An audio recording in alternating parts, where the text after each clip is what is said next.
Law Nation. And as this room fill up, be sure to hit the like, share this content, let friends or neighbors know where to go when it's time to tune in to Cowboys Sports Talk and beyond. That's including the Ice Wall. Ready, running from it, destiny arrives all the same.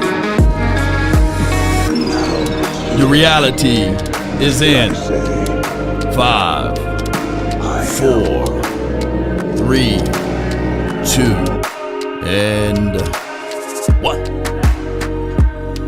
All right. Good morning, good afternoon, and good evening. The Dallas Cowboys. We might as well be talking about the 2025 season, ladies and gentlemen, because the aftermath from this game, the Cowboys are now 3-7. As you see the tank-a-thon screen right to my right or to your left, or however you want to look at it, you might as well put it up here. Where's my tank at? That's my tank right there. So the Cowboys are 9th position right now. I'm not of the belief, I'm not of the thought tracks of we should tank it, but at the end of the day, organically speaking, the Cowboys may end up just doing that and doing us all a favor. Now, there are some situations that we got to look at. We have to understand that also within the confines of this is that the Cowboys got a coaching dilemma, because you got a third of the coaching staff basically is quote unquote under the final year of the contract. So how do you compete against that? How do you find out who should be the next coach of the Dallas Cowboys? Rumblings and news of Bill Belichick. That's a major thing. Rumblings and news of, let's say it with me, prime time. Where my guy at? Give me my theme music. Rumblings and news is prime time for your mind. So it's a lot of stuff, man, that I would say that the Cowboys must fix, but primarily the Cowboys got to look into the mirror and say, did they do everything in their power to make this team better? Let me say this again. Did they do everything in their power to make this better? And I can argue that they didn't. I can say that they didn't do everything in their power. Now, everyone have a reason, but results are what matter. Let me say this again for someone way in the back. Everyone have a reason, but the results are what matter. And right now, the result states that the Cowboys are doing this right here. The Cowboys are in that situation or in that groove of not playing up to par where they supposed to be. The Cowboys should have already been in the mix, already been in the mindset that, hey, if this particular coaching staff, if this particular groove, or if this particular situation going into the 2025 season, that they already have their quarterback signed, that they already have their mindset of who the running back will be, and the page of being on the same page with the quarterback to the receiver should have already been established. But those things haven't been established due to the fact of the lack of sense of urgency. So no one is going to give the Cowboys grace and mercy. It was reported that, CeeDee Lamb, my guy, my dog, he said that, hey, they are trying to embarrass us. Of course. This is the National Football League. They are going to try to embarrass you. They are going to try to take away the good things of your good name. For a case and example, don't nobody care that the Cowboys got all of these injuries. You think that the Cowboys all of a sudden is going to say, hey, if we were winning, then we should extend them. But now that we're losing, we should get rid of them. No, they already had those in writing. I think that the whole thing with Mike McCarthy and his final year of this contract, Jerry Jones probably looked him in his face and said, hey, I need for you to make a deep run. I need for you to make something grandiose while we do a soft build, while we rebuild. I mean, who else is held to those measures? Speaking of that, let's listen to Coach right quick. Let's listen to him. No, I'm playing who we have to win the game. I mean, that's just, who's healthy It's just, we had a long week of practice, but we had a number of guys that didn't make it. So, these guys practice. We're playing the best players to win the game. So, I think the one thing I should have did at the end, and I just, I didn't do it, was put Trey in there. I could have gotten him a series. That's one thing that. Pause right here. He could have put Trey Lance in there. Trey Lance has been here how many years now, ladies and gentlemen? 2.5 years. And we don't know who Trey Lance is. We don't have an inkling or an idea of who Trey Lance is. We spent $5.5 million, Mike McCarthy. Well, we didn't. Cowboys fans didn't. But Jerry did, right? He spent $5.5 million right now for this season. And he's getting the same amount of snaps that us fans, or he's getting the same amount of stat line of what our fans are getting. 0. Boy, look, Jerry, if you want to just pay somebody to watch it, man, come on, pay us, man. Come on, Jerry. Open up that wallet and pay us, because we can do what Trey is doing, is holding the clipboard, right? We can do that. We can flat out do that, But at the end of the day, it's one of those things whereas we better get familiar with these top 5 or these top 10 draft picks that's coming out for the 2025 season, right? Mason Graham. You better get familiar with his name, Cowboy Nation. You better get familiar with Will Johnson, cornerback out of Michigan. Those 2 Michigan guys, by the way. And then you better get familiar with Ashton. Yeah, you better get familiar with Mykel Williams. Yeah, you better get familiar with Travis Hunter, James Pierce Jr., Shador Sanders. You better get familiar with all of those boys because it appears that some of these guys are going to be right there for the picking for us, if we don't change this thing around. And I can guarantee you, being 3-7 right now, some of y'all saying, look, Law, please don't let this change around. We don't want to mess up a good thing. We want to keep this thing rolling.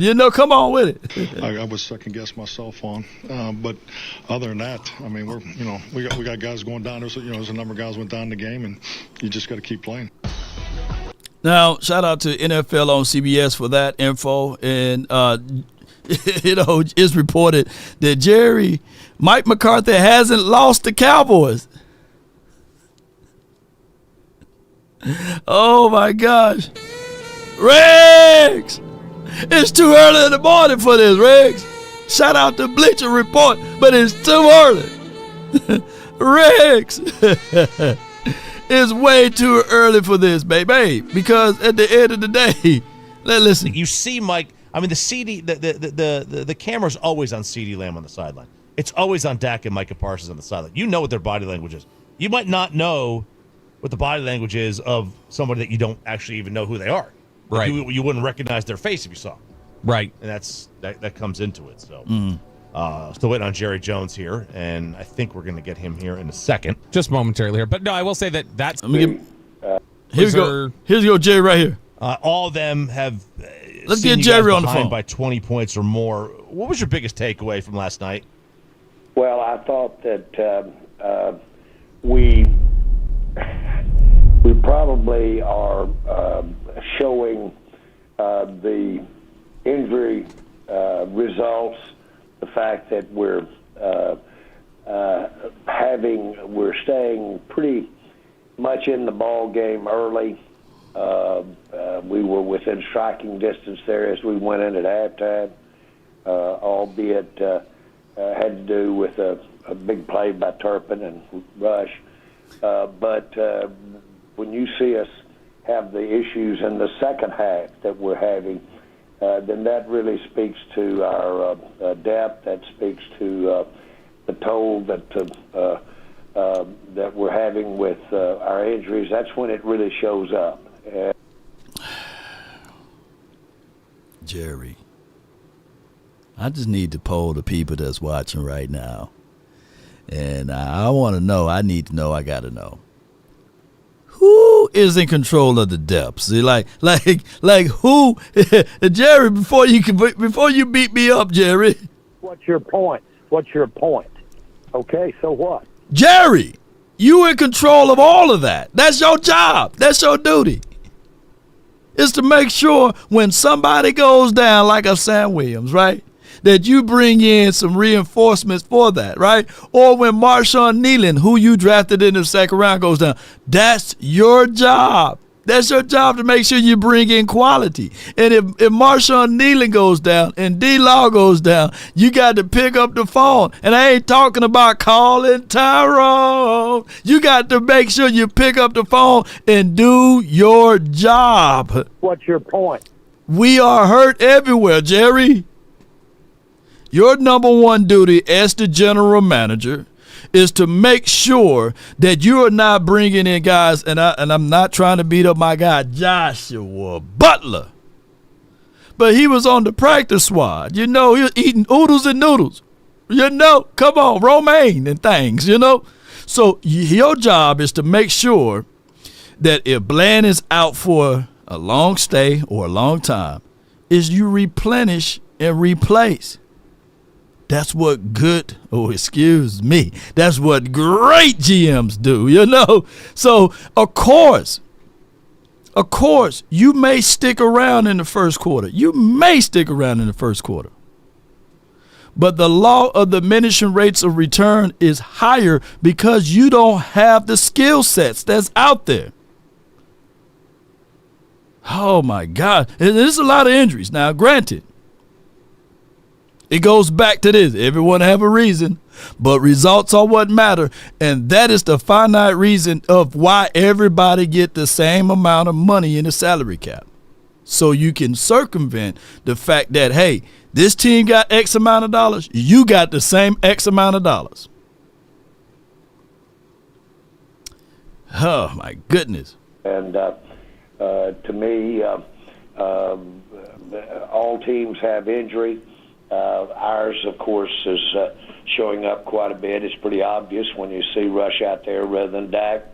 But still, to me, the reason that we're not able to come out consistently in the third quarter and get something going has to do with numbers. It has to do with, in this particular game, we were having some depletion in our players right during the game that impacted the game. At one time I looked out there and we had 4 of our 5 starting linemen that were on the sideline on the offense, and that'll take its toll, along with the fact that we're just not playing well. I thought Rush played better than he accounted for the previous game, but still it was far off the mark from what it took to beat a team that normally we should have been able to step up here and have a better accounting for. All right. and may God continue to bless Jerry, you know, and may all of his family continue to receive all of the riches and the wealth and all of that good stuff, you know. May that continue to happen, by the way, you know. But come on, man. When you are you got to play to the strength of your team. I get it. Rico was averaging 2.8 yards per toe. That's why you're supposed to have a change of pace running back, right?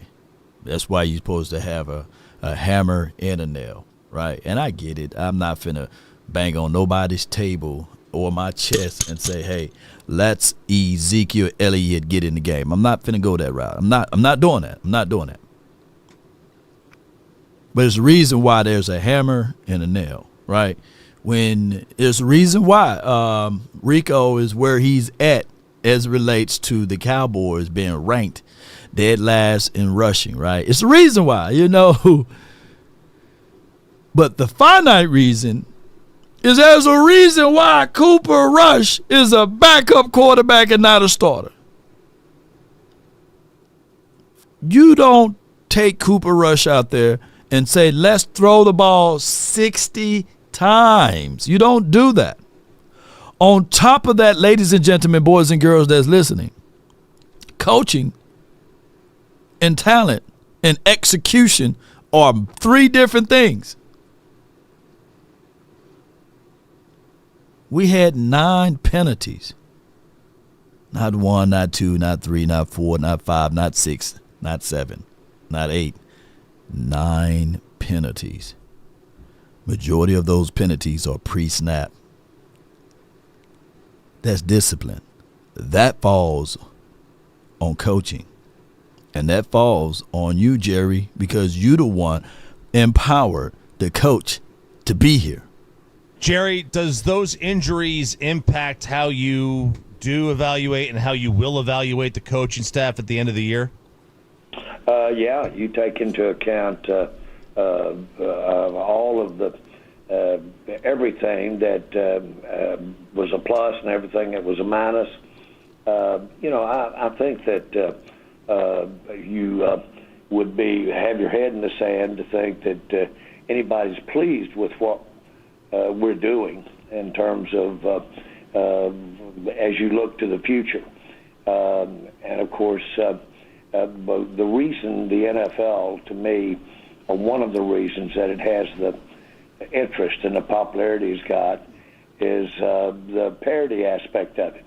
And I've often had as a guideline, you should be able to go out and compete with the system we're in, the ability to, if you have a bad season, the ability to rebound by getting the best players, whether they be on the waiver wire, whether they be in the draft. That should have a team that walks out there and is 50-50 competitive. When you see it drop below that, then you've got to take a lot of that in consideration. Jerry, a couple big plays from last night that got a lot of discussion. There was the failed 4th down conversion where you guys decided to go for it inside the 10 and didn't get it. That left the points on the board there, the field goal. And then there was the fake punt that turned into a turnover on downs and gave Houston the ball in a short field. Did you have any issue with either one of those, or did you feel okay with both of those? All right, so before he goes into details about that, let's give a round of applause to Bobby Belt on this conversation piece right here. But let me say that, let me get in front of this, because round of applause to Bobby Belt.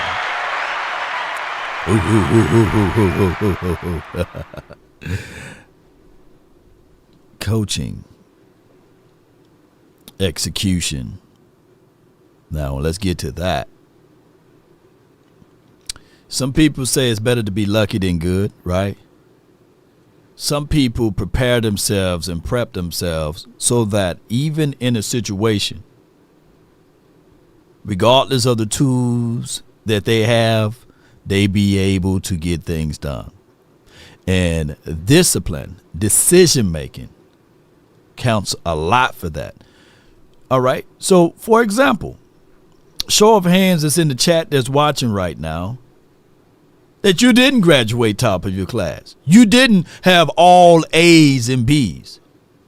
But you still found ways to outperform those who made all A's, who graduated very top of their class, because you knew how to discipline yourself.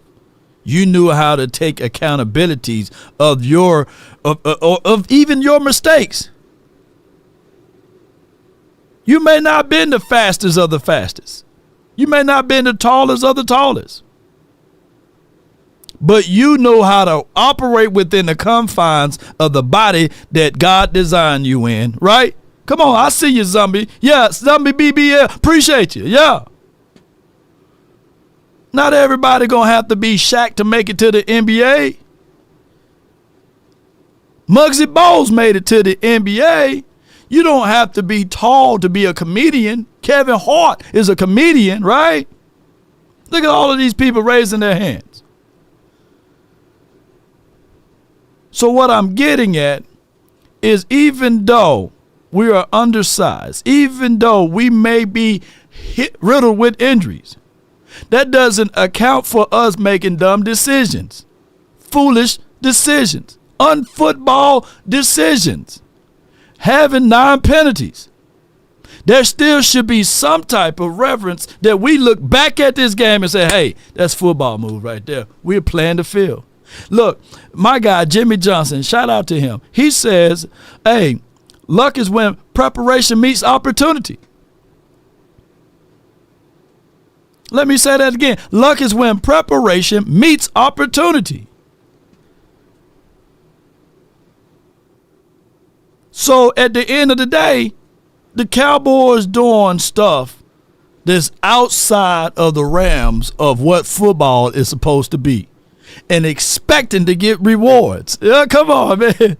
You know, hey, that's just like you got a Scantron sheet, right? Remember that? You know, you had to fill it out with a number 2 pencil. And you left your number 2 pencil at the house, or you don't have a number 2 pencil, so you get a magic marker. It doesn't matter if you get the answers right. It's not going to go through. You still got to make logical sense. You still have to be able to be disciplined and follow the rules. And the Cowboys don't do that. When I'm telling you that even though we got this tankathon thing right beside me, right? It's right beside me. It doesn't matter if we get an Ashton Genty or Will Campbell. It doesn't matter if we get a Mason Graham or Graham Mason, whatever his name may be. You know, it don't matter. If you're not disciplined, is what I'm getting at, ladies and gentlemen. Let me see what Jerry is going to say about this. No, I thought that the fake punt took the air out of us. The reason you try the fake punt is to get the equivalent of a turnover and reverse the fact that you're having to punt, obviously. And when it doesn't work, it'll take some air out of you. Always does. When it works, it gives you a lift. We've tried it twice. It didn't work. And that one has some unique aspects to it, whether the punter calls off the fake punt or not. Those are some of the nuances of the play, and it hadn't worked for us, and it was unfortunate. All right. Let me break this down. And I love y'all so much, man. I love y'all to the moon and back, and beyond the ice wall and all of those things. I can draw up a play, and I've been saying this for many of years now. Y'all know, y'all already know what I'm about to say. I can draw up the play for Shaquille O'Neal. I'm just picking on my guy Shaq to shoot the 3, and I'm dialing it up, and I'm saying, yes, this is going to be the element of surprise. Nobody, come on. Nobody is expecting, who is expecting Shaq to shoot the 3? Come on. What my guy, Keith Sweat there? Where you at, Keith? Keith Sweat, help me out. You know, who is expecting Shaq to shoot the 3? Nobody, baby. No. Who is expecting Shaq to shoot the 3? Nobody. Nobody is expecting Shaq to shoot the 3, right? And I'm sitting back saying, yeah, I'm going to dial this up. I'm going to get him with this. That's the equivalency of going for it on 4th and 9 for your mind. They can come closer than close. Nobody. I'm glad I'm trying to laugh to keep from crying from the stupidity. And not only do you do it once, you did it twice for your mind. Come on, baby. Come on. So I'm thinking, and I'm looking at this, and I'm saying to myself, and I'm saying to you all, let's just go ahead and do it. Shame. Shame. All participants Shame. are muted. Yeah, I know I heard some Coach Marvin. He was in the background. All right, so, hey, that's the stupidness. It's just crazy. Shout out to you, Coach Marvin. I see you in the phone queue. But I'm just telling you, if you are an undisciplined team, if you don't do things within logically speaking, right, I get it. We have a porous offensive line. We have a situation where we got a rookie out there. We undermanned. But we don't have longitudes and latitudes to make Shaq shoot the three. Come on. That's not common sense. That's not football sense. That's a fireable offense. It's flat out. The expectations of Shaq shooting a three are crazy, right? We're going to hit him with the surprise, baby. And that's what we are doing collectively. And that's why we are 3-7. That's why Mike McCarthy is not prepared. That's why he said that he second guessed on why he should or shouldn't put Trey Lance out there. Because he had no clue. But as far as taking issue with you, I have issue with any of them that didn't work. I'd rather have had the field goal when we got back in there and couldn't get points. I'd rather have had the three, and everybody else would have too. But I understood why we took it off. But, that old adage, don't take points off the board. It can bite you. Jerry, you mentioned, you guys had a number of injuries last night. I mean, a number of injuries coming into the game, but you left with several others. Zach Martin, Tyler Smith, Jake Ferguson, all guys that had injuries. Any major specific concerns for the long term coming out of last night's game, or are you still evaluating where some of those are? No, I'm a little concerned with Ferguson. That was pretty obvious after the game, and we'll have to evaluate that. Those concussions are, as you well know, an evaluation thing in the ensuing days. So you can look at that one. I was just flabbergasted when we lost the offensive lineman that we did. And it really got real obvious. Houston knew it. They put their ears back, and boy, here they come. And took advantage of the fact that we were in there with that kind of crew. But one of the things that has been a real handicap for us is that by having a young offensive line, apparently the nuances of making the calls and having more than one, let's say, rookie up there at the same time, that making the call and that coordination that goes on there. And boy, those guys are a team within a team. They're coordinating there all the time, making their calls. Everybody does it. We're not doing a very good job of it, and it's telling. That's been one of the surprises of the year, is that we're not getting the coordinated play in the offensive line. You can blame it on youth, but you can blame it on youth because we've got some good talent up there. So,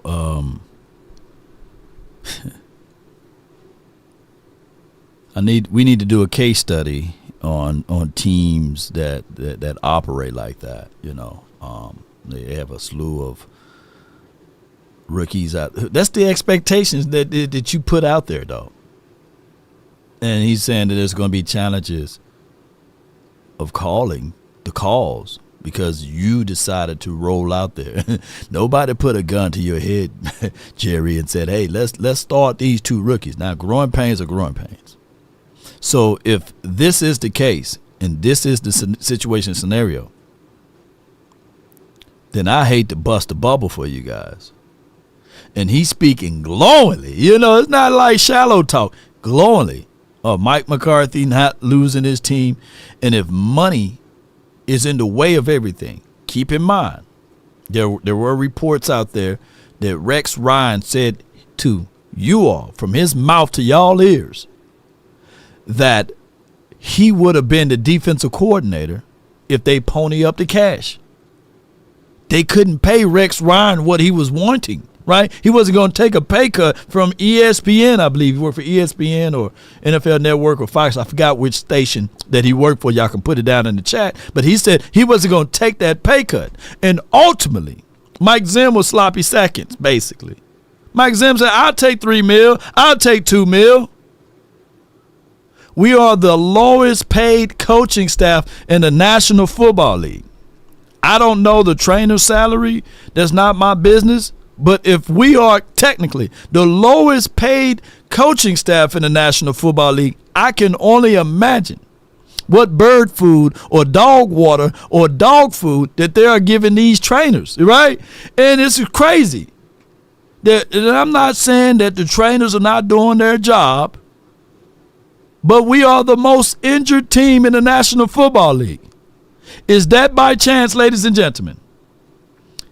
Is that by chance? And if I'm not mistaken, if you have the youth of the offensive line, if you have multitudes of rookies, the easiest thing to transition to as an offensive lineman, I've never been 300 pounds, right? But I talked to many people who've been 300 pounds or north of that, right? And they tell me, that running the ball is easier. They would rather attack than to be sitting straight up, blocking for 60 passes. Is easier. Now, granted, regardless of the situation, we probably wouldn't have been able to win regardless, right? But the opportunity for these teams to put up them amount of points will be very, very limited because now we including time of possession. You see, you longer the game when you throw the ball. The clock stops. The defense back out there on the field. And we're going to get into what C.D. Lamb said. He said the defense been holding their best up. But we as offense can't be averaging 8 and 9 points a game. We dropping the ball, technically. I can't make this stuff up. Jerry, you mentioned there some of the communication along the offensive line, especially with having two young players up there, two rookies. Tyler Guyton has struggled a great deal lately. Mike McCarthy mentioned last night that he didn't want Guyton to try to run with that fumble, that they coach, hey, you need to get down. And of course, that turned into another turnover and a touchdown. Has there been any consideration to making a change at left tackle and going with a more veteran player? No. We've played Guyton with his availability in mind. He's been nicked. Been nicked up a little bit, but frankly, where the calls make the most difference is in the interior, the guards in the center. But still, I know that Guyton obviously would like to have that one back and just drop down on the ball. But, boy, you give an offensive lineman a chance to get something and get a hold of that ball and do something with it, he'll take advantage of it, and that's what he did. That was really a play that, frankly, I think marked the last 5 games as much as anything. Is just the nuances of how that ended up happening. There we go with a score against us, but you can't win like that. Jerry Jones joined us here on 105 through the Fan. Do you think it's time to switch to Trey Lance as the quarterback? Would you like to see him? Well, I don't know that. I thought Rush actually had improvement last night from the game before. He didn't have far to go to get improvement, but I did think he had improvement. And frankly, there were times in that ball game that I thought it was really coming to it. Shame. Shame. Shame.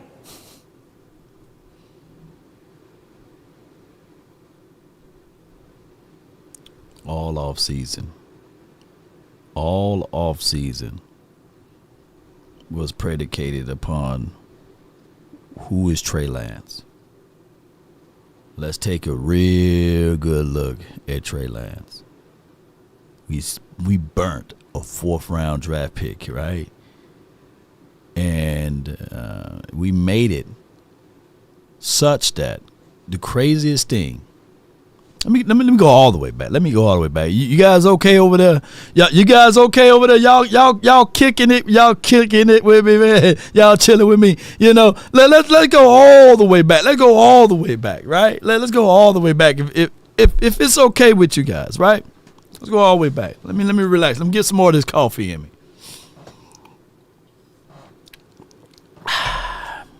Let's go all the way back.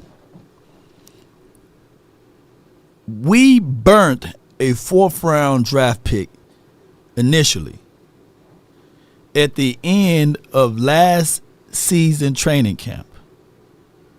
We saw with our natural eyes that those who was out there in Oxnard witnessed that there was a guy named Will Greer. He outperformed He outperformed some guy that was the other guy. I forgot his name. But I know for sure Cooper Rush was out there, right?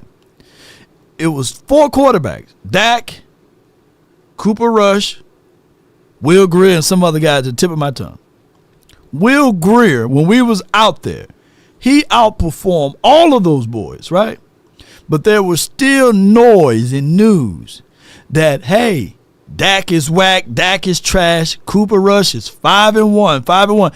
And we was like, yeah, man, Cooper Rush is 5-1, but let's keep in mind, he's 5-1 when teams don't score more than 20 points or more, right? So let's contextualize it. But that, at the end of that particular training camp, there was some breaking news.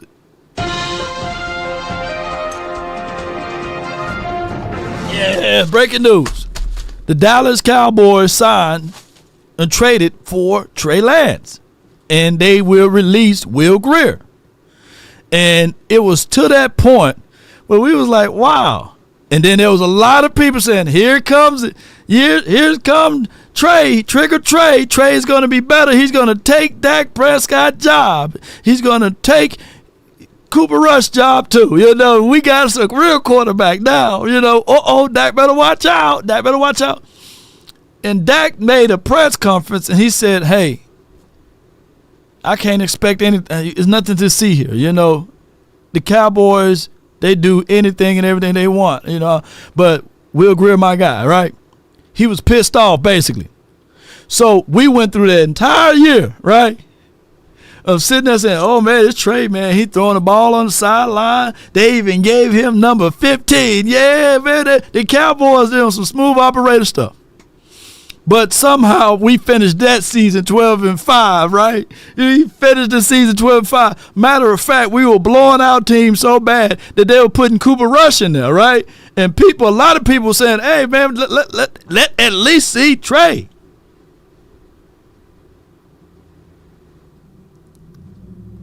Now, fast forward into this offseason,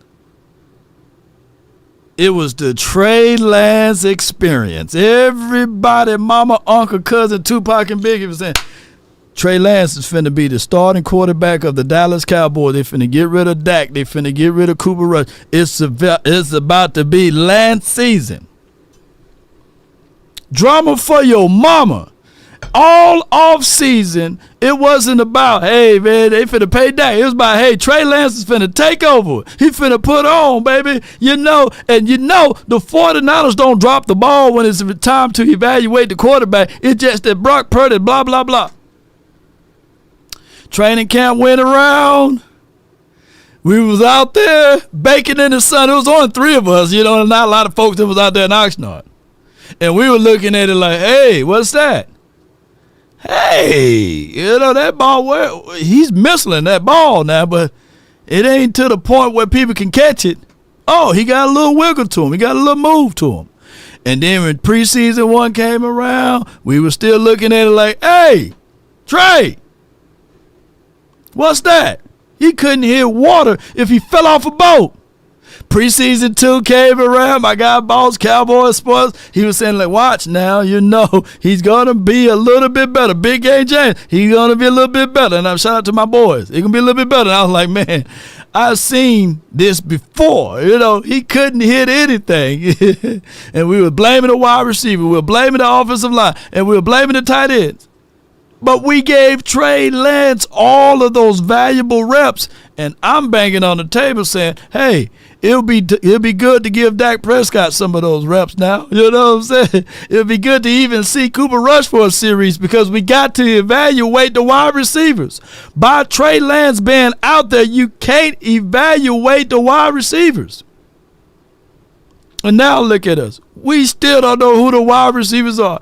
We were so blind, like the Cowboys front office was so blind at wide receiver that they literally gave Jalen Tolbert the first preseason off. I can't make this stuff up. If anybody needed those reps, Jalen Tolbert needed to be out of there. You know what I'm saying? Come on. But to make a long story short, we are 3-7, and they still don't know who Trey Lance is. And they still looking at Cooper Rush. Cooper Rush been in the league for 7 to 8 years now. That's who he is. Oh, yeah, and you can't trade Dak Prescott, by the way. He got no trade clause.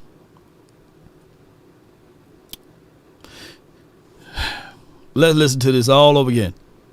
And we know that we've got limited time to work with these quarterbacks at this particular time, and I would look for us to stay with the experience.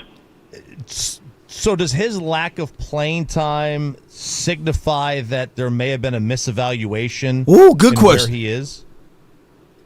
You're talking about with the trade. Cooper Rush or Trey Lance? With Trey.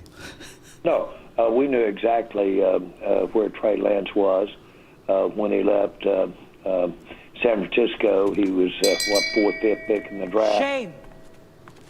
Shame. Shame. Yeah, you didn't know who Trey Lance was, dog. Come on, man. You liar! Come on, man. You don't have to lie to kick it, dog. You don't have to lie, Craig. You don't know who Trey Lance is. You don't. But you get paid $5.5 million. Tyman, Derek Thomas, Bear 24, all of those boys in the chat that's watching right now is this right here. All of those boys that's in the chat, Pete, James Simmons, all of them boys got the same stat line of Trey Lance right now, man. We just don't get the 5.5. You liar! You know, so we don't get the 5.5. You know, pay us the $5.5 million, man. Come on. Ain't that right, James? Joseph Warren, Big Sarge, give us the $5.5 million. We can do what Trey doing. We can hold the clipboard. You know, come on. The reality law is that this team stinks. You know, you ain't lying. Oh, brother, this guy stinks. We knew he hadn't played much football. He has improved dramatically. Where? Unlike you've got to get out there and you've got to play. We have thought it was just too important for us to have him at rookie quarterback in these last 2 ball games, because we need to win to that degree and give ourselves every chance we can. We hadn't gotten to the point that we were basically looking to evaluate Trey Lance more at all. Hey, bro, And come so, on now, dog. that's where we are. Come on, man. I know where a 4th round pick is, and I've seen them good, and I've seen Dak Prescott's a 4th round pick. But I've seen a lot of 4th round picks that didn't work out too. So we really have really worked with Trey. We have evaluated Trey. We'll see what the future brings here over the next few weeks, but I'm satisfied where we are.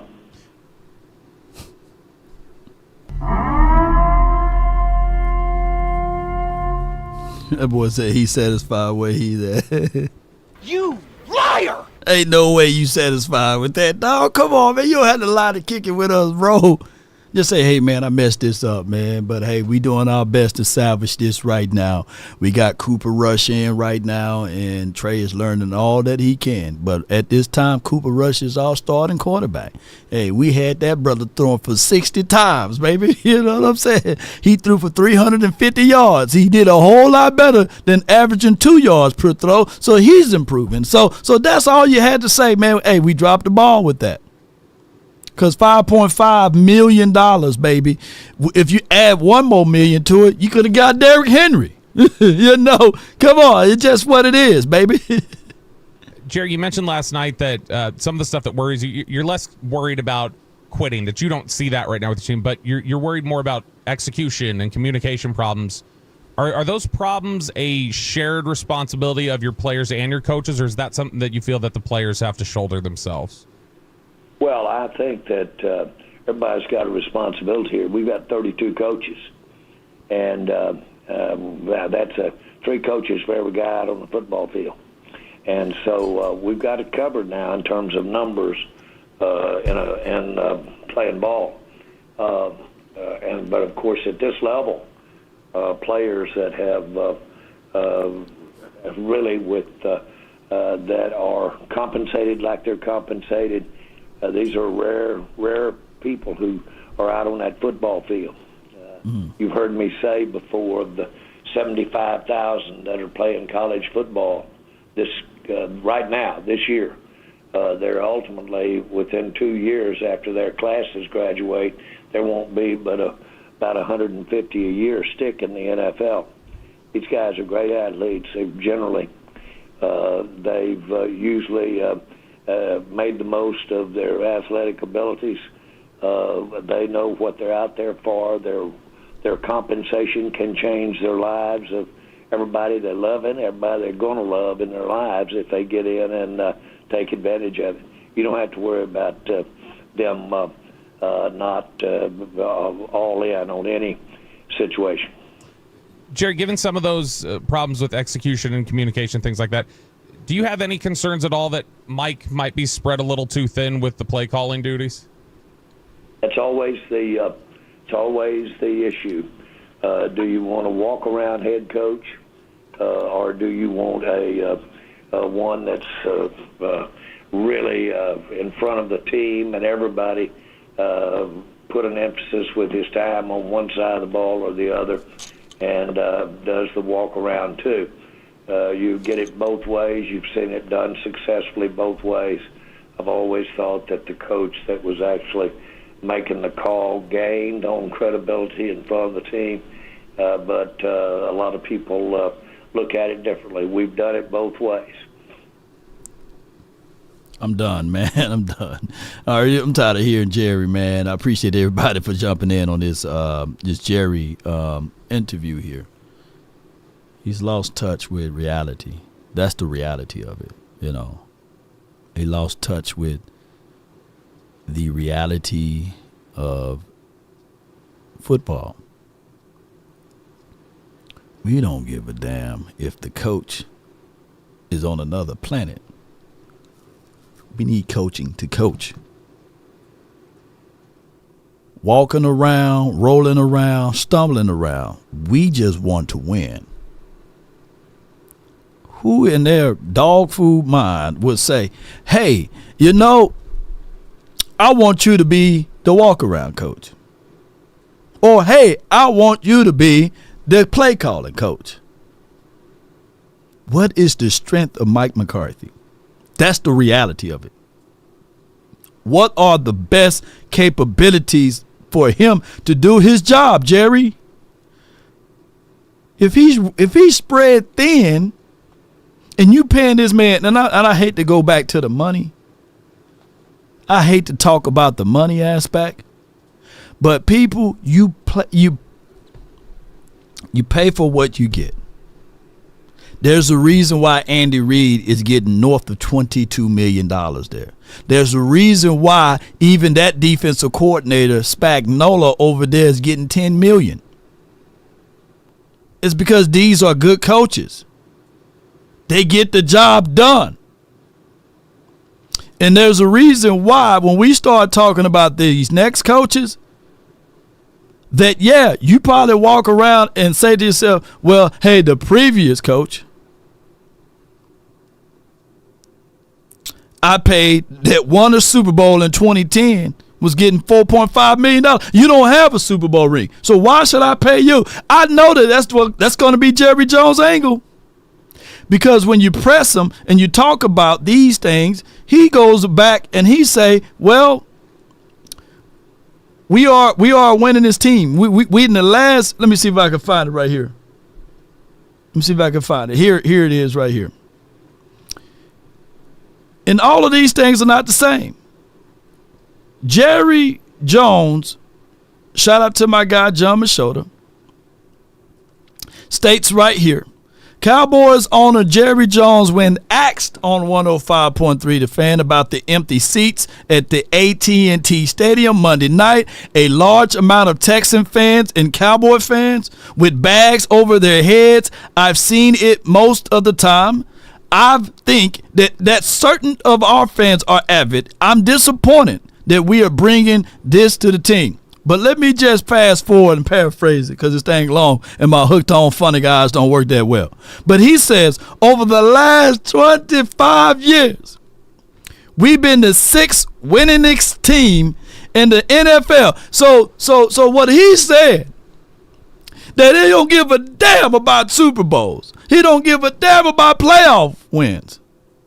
But overall, collectively, that there's only 5 other teams that's been winning more games than us. Come on, baby. This is crazy. You know, this is flat out crazy. Rags.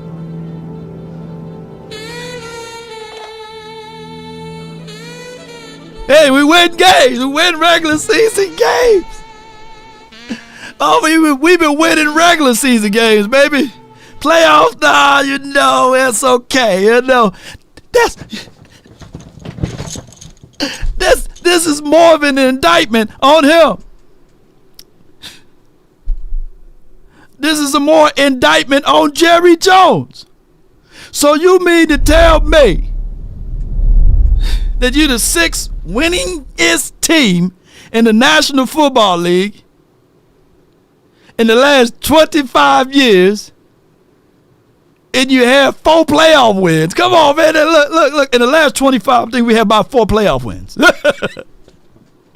Oh, my gosh, man. The Jaguars got more playoff wins than us. The Jets, to a degree, got more playoff wins than us in those last 25 years.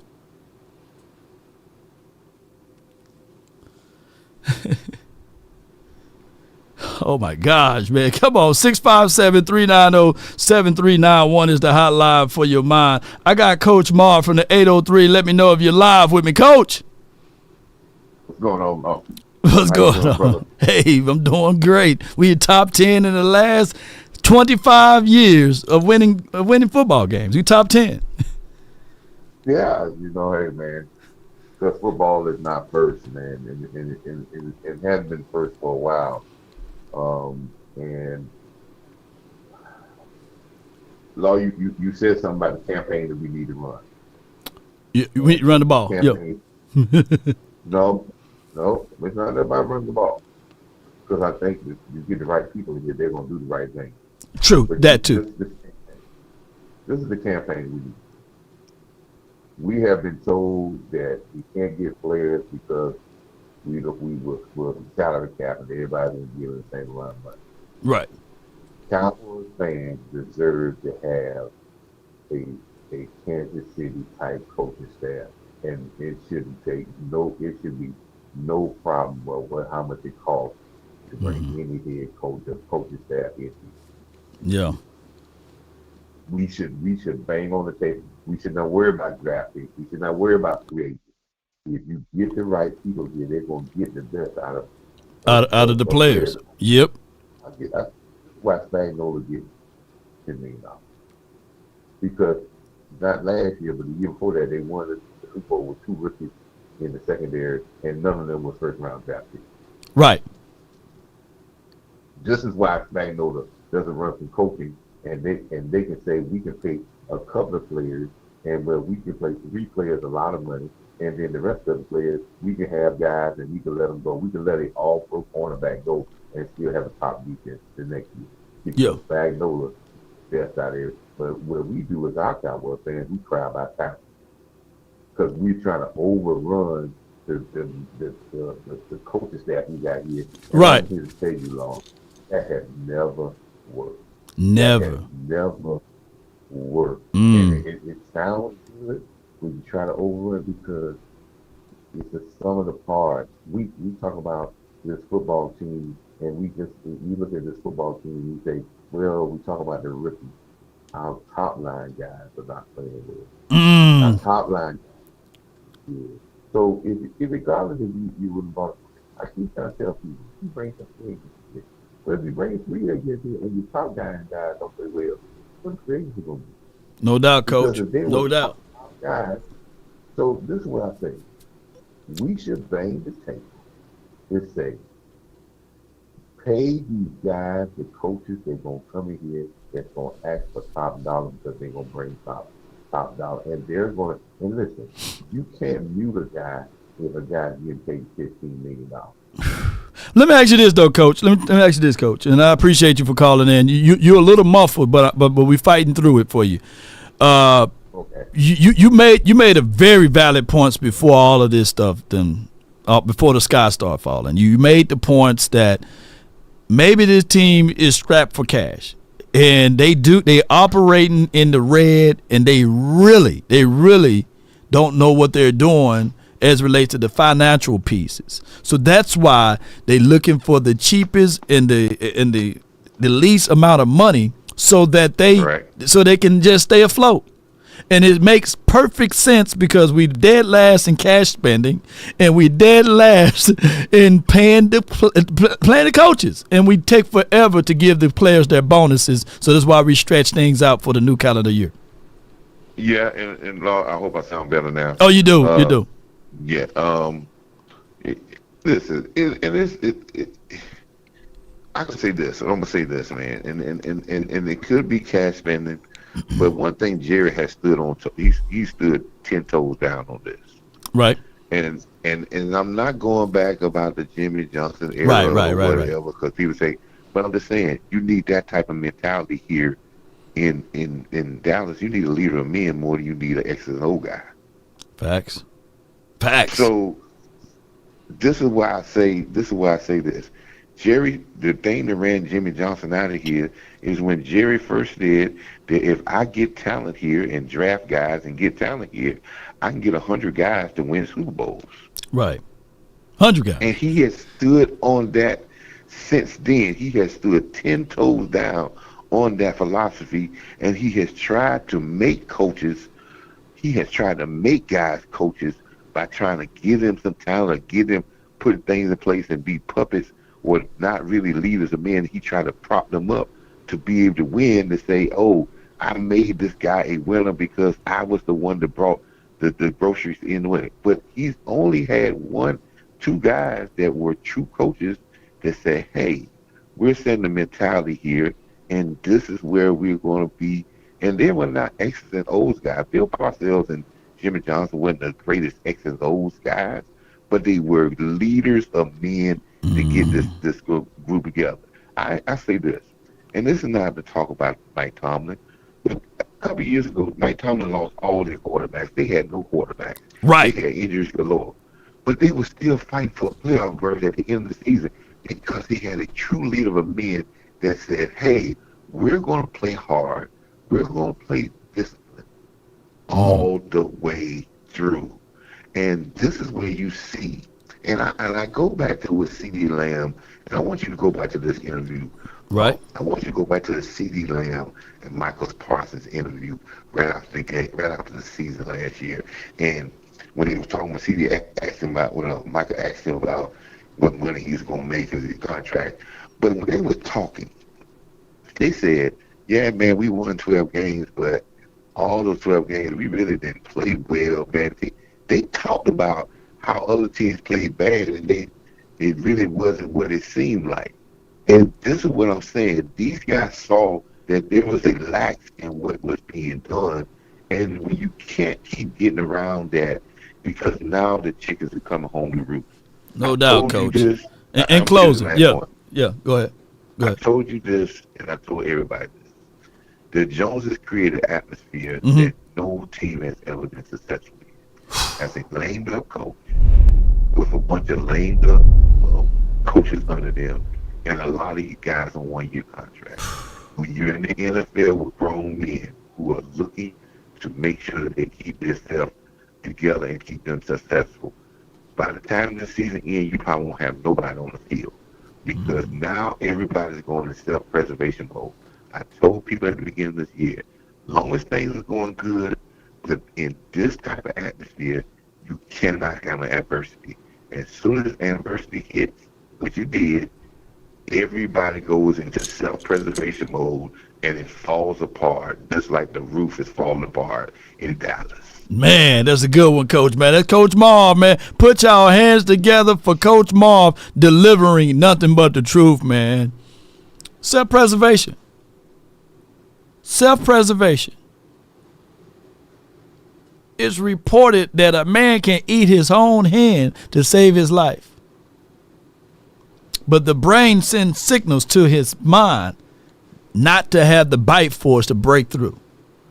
Only an insane person can eat their hand off, right? But at the end of the day, ladies and gentlemen, self-preservation always kick in.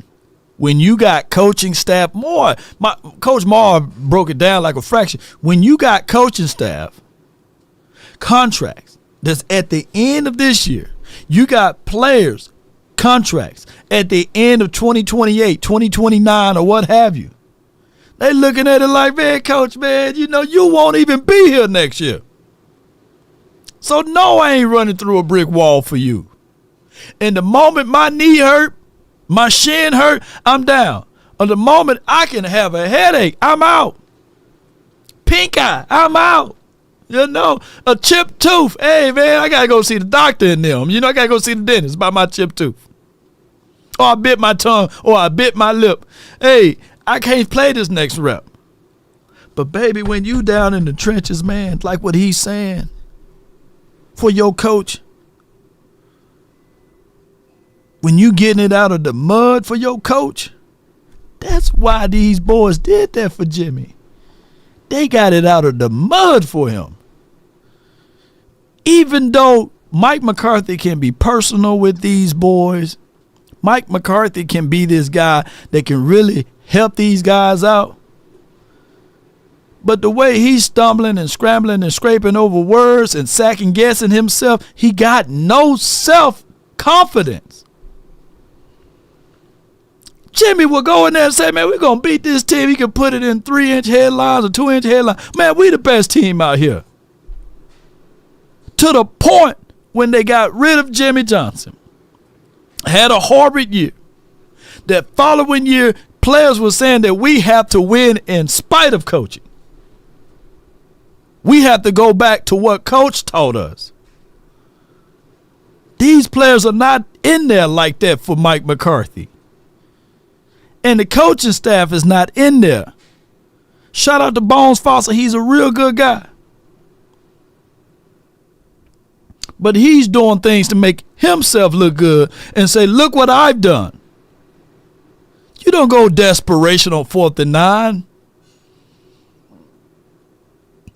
Man, that Coach Marr, boy, he on it, boy. He's on it. He's on it. I want to, I'm going to see if I got it here, but I appreciate y'all so much for jumping in. Give me 1 second here. Let me know if y'all can hear this. I'm trying to get guys reps with this team to see who can help us moving forward. I'm trying to get guys in the game to see if other teams are interested in some of those guys where we may have to make a change. But more importantly for Jerry and Steven, I think they have to be honest with themselves and realize that they're not operating like teams are operating that are winning championships and consistently competing for Super Bowls. And yes, we can get caught up in 12-5 seasons, and obviously you get into the playoffs. And nobody, I think if you in reality, that's a successful year because only one team is going to hoist the Lombardi. One. To go from that to this, I hope they realize that a lot of changes need to be made, and I'm sure there's a lot of changes going. But some of those things you have to change the way you go about doing business. And Scott, I had a conversation with one of my favorite people in media, a guy by the name of Todd Archer, who does some stuff for ESPN here, but he covers the Dallas Cowboys on a daily basis. Clarence Hill Jr., another writer that was here and wrote about Dallas when I was playing. The reality for this football team is you are going to financially have to put yourself in harm's way in order to try to win a championship. Boy, you're going to have to do it.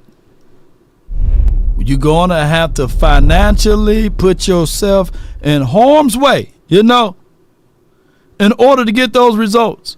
You're going to have to. Let me see if I got it right here. I don't have it right here, but I had it earlier. But hold on. We're going to let the next caller on while I pull this up. Appreciate everybody for calling in. 657-390-7391. Get your feelings off your chest and all of this stuff, and we get things going over here, baby. But, yeah, here it is. Oh, that's too small. You know, we got to make it bigger. Hold on. Yeah, that's too small. Hold on. Let me make it bigger so y'all can see. Yeah. Here we go. Sometimes.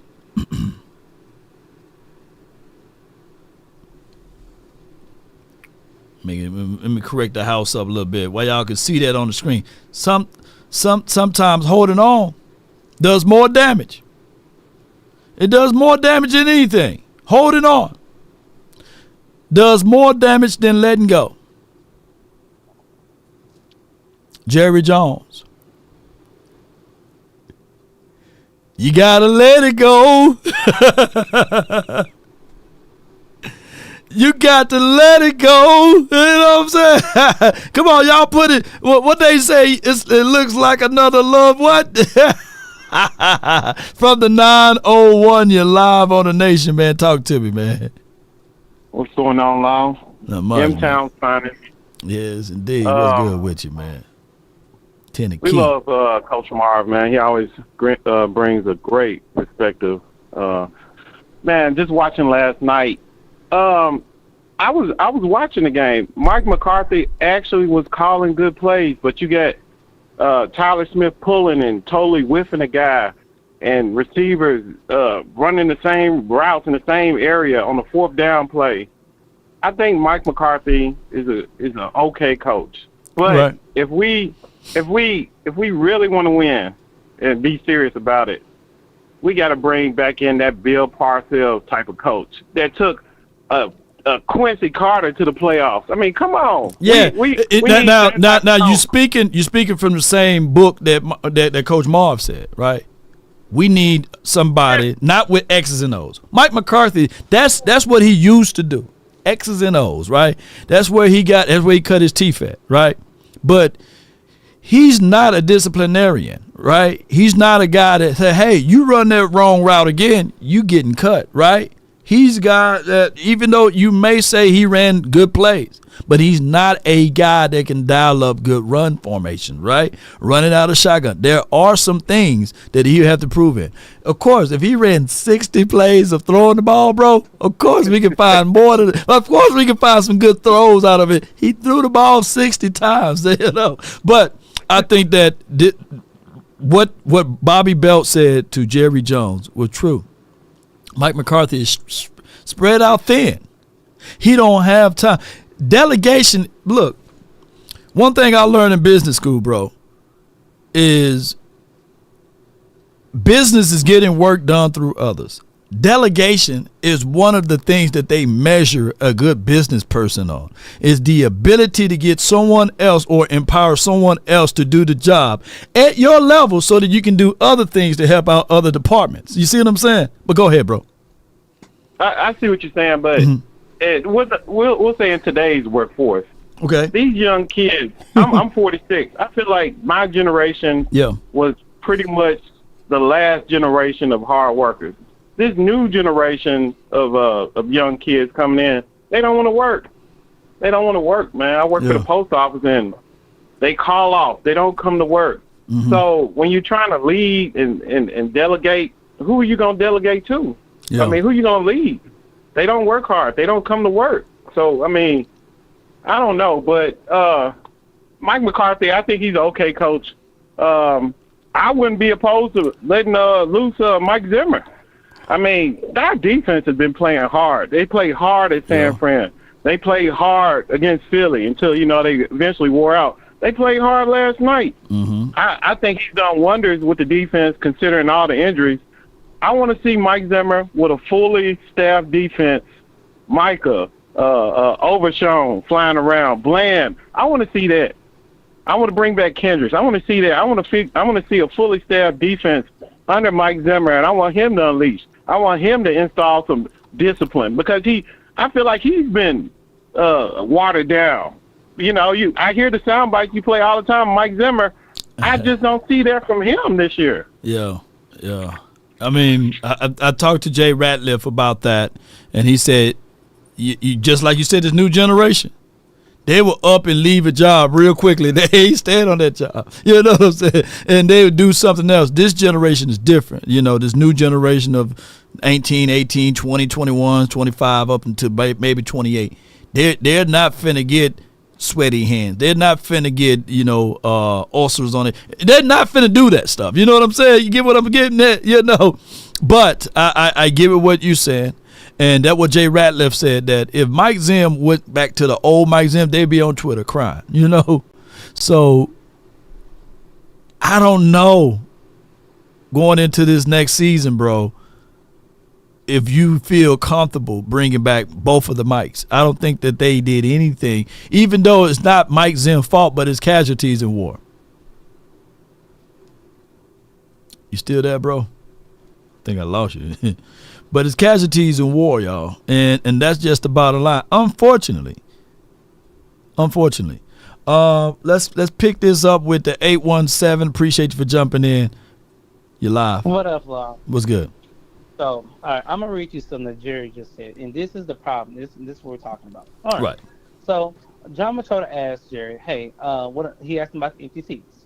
Right. He said a large amount of Texans fans and Cowboys fans bag over head. I've seen most teams. I think that certainly our fans are avid, and I'm disappointed that we bring the team that we are into the field. Right. We can improve on that, and that's not acceptable. Now, here's the part that pissed me off. Over the last 25 years, we've been 6th winning team in the NFL. In the last 15 years, we've been the 5th most winning team. We have been to the championship playoff game. We have been to Super Bowl. But we've been hanging around the rim, and we've been up there with the best of them. Rest assured, we're figuring out ways to look what we're doing, improving on that. The bottom line is we got to get better. We will get better, and they're better days ahead. Here's my issue. What's the point of hanging around the rim when you can't dunk it in? You know you can dunk it in. That makes no sense to me. It makes no sense. Yeah, terrible analogy, too, by the way. Yeah. If you're going to hang around the rim, we ain't going to dunk it. We ain't going to, crash the board, get the rebound. We're just going to hang around it, And the problem is he's trying to back to Kansas City, but you don't move like Kansas City moves. You don't think how Kansas City thinks. You don't operate how they do. Because if you did, we would have been winning Super Bowls after Super Bowls after Super Bowls by now. Why? Because this is all about the mind. If you do not understand what football is and how football operates, you're never going to win. Because it's this. A smart businessman, a good businessman, look at his competition and say, what can I take from them and how can I apply it to myself? Boy, you own it. That's good. Yeah. You own it.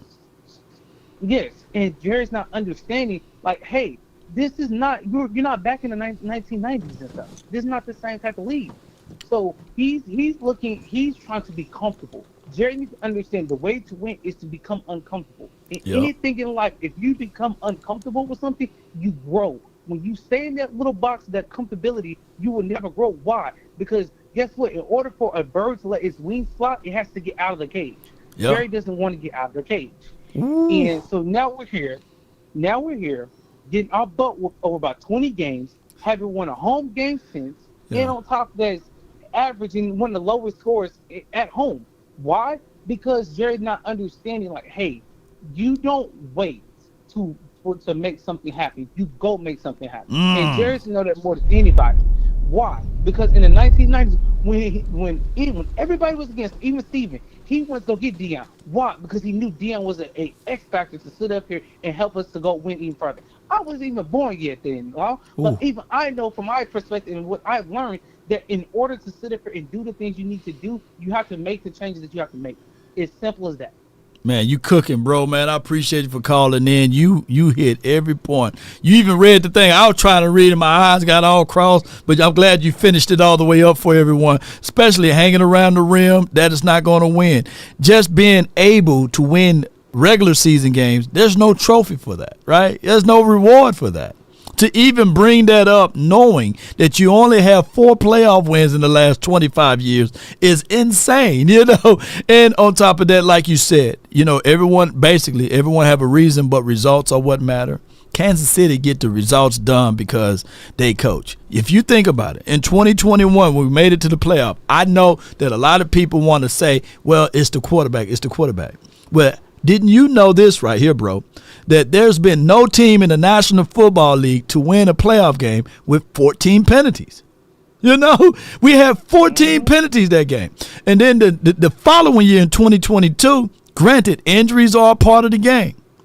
But the Cowboys decided to take a kicker that missed everything known to man, right? And on top of that, the quarterback himself through 2 crucial INTs. When all they supposed to do in those particular moments is run the ball. That's form of discipline. My guy Bill Parcells said there are more negative things that can happen to you when you throw the ball, when you inside your 20. I've seen the Kansas City Chiefs, when they got inside their 20, when it was time to play against the 49ers or when it was time to play against a dominant team, they took that particular quarterback who's not having his best season away from the game because they wanted to score, so they ran the ball. We don't have those type of thought tracks here, and it's sad. It's sickening, bro. It's sickening. I can't make this stuff up. Yeah. My last point, Law, in this up-and-coming draft stuff, we need dogs. We need people that want to play.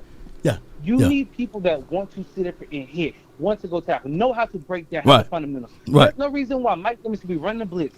And I'm seeing Devin Newsom coming flying out the room, and he's missing him because he's not breaking down and making a tackle. These are simple, fundamental things. Yeah.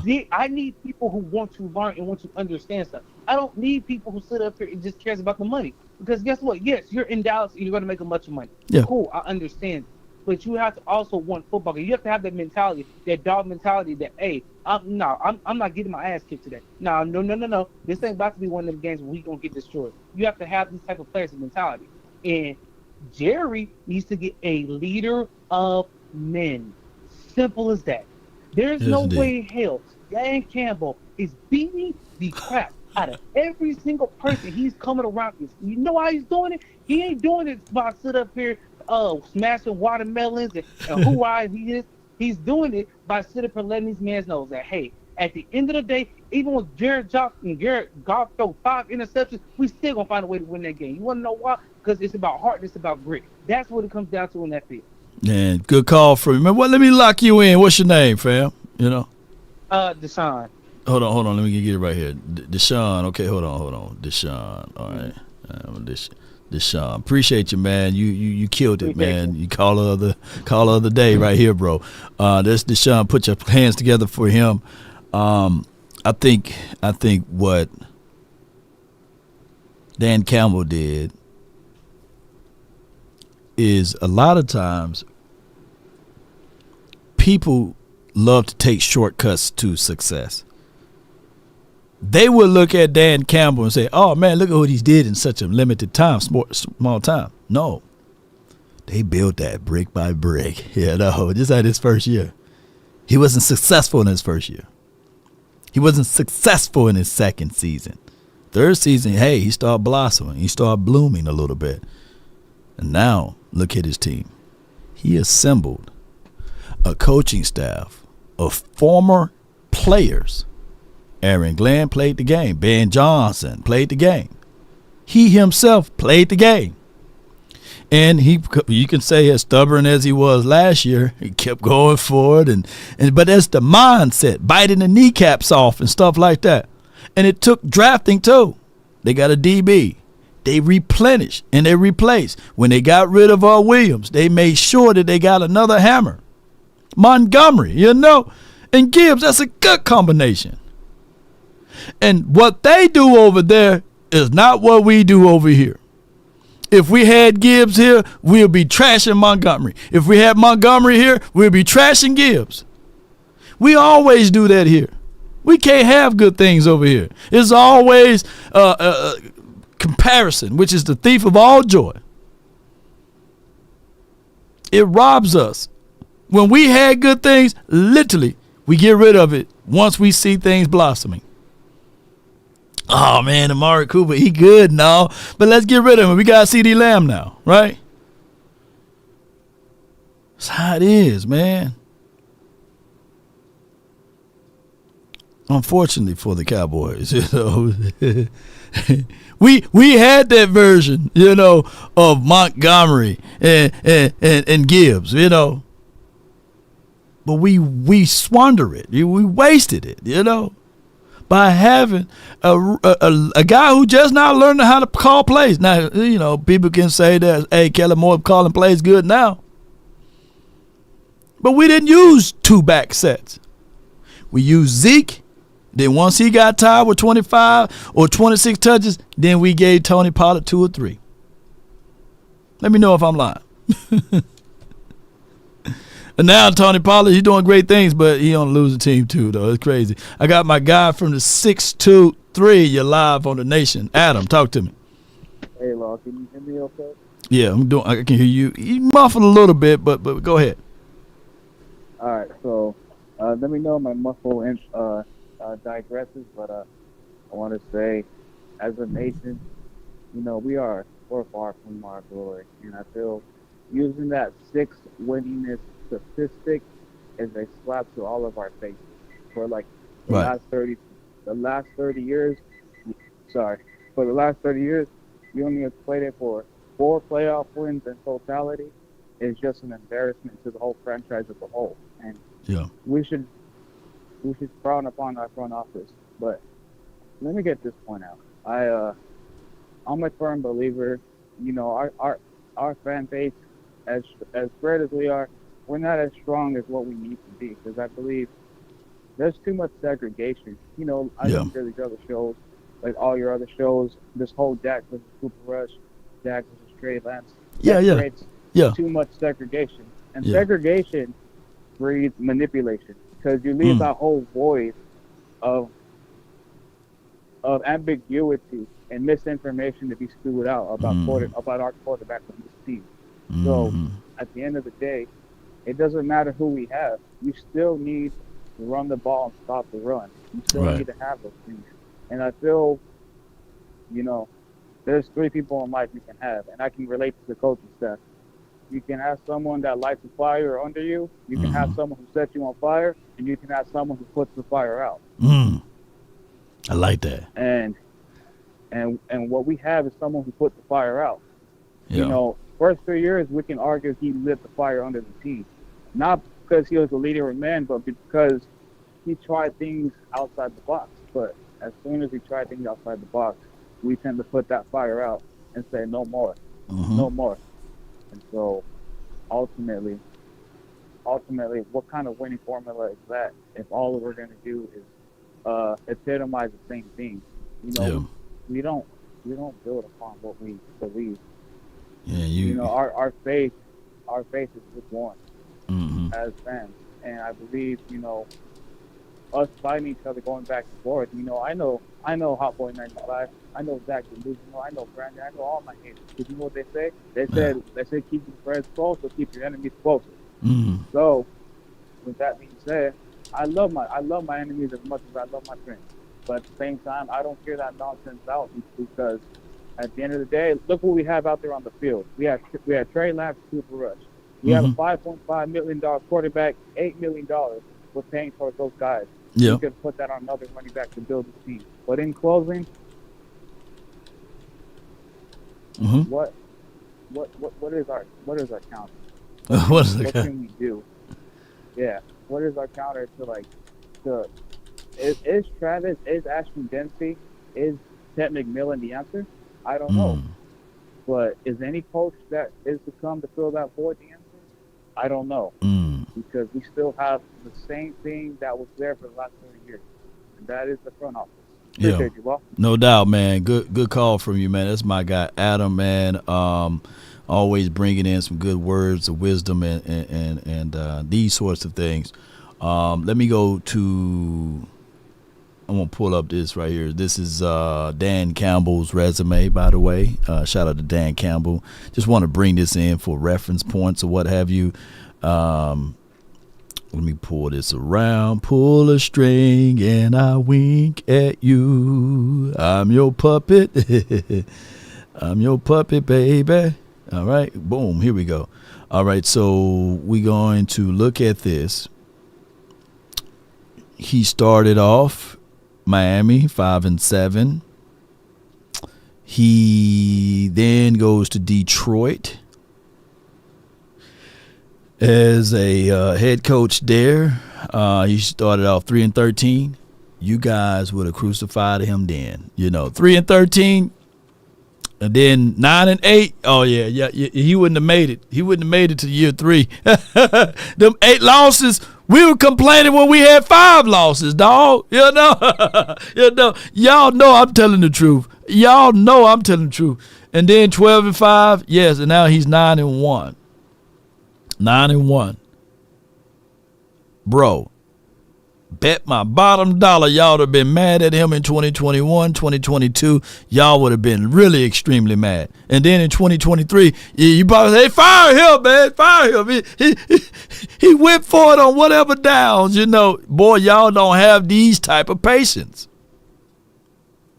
Jerry would have been all in them damn press conferences and rooms. You haven't heard from the Lions general manager nor the owner. Don't even know what he looked like, how tall he is, where he got blonde hair, gray hair, bald headed, or if it's a female. Y'all wouldn't know, Shoot.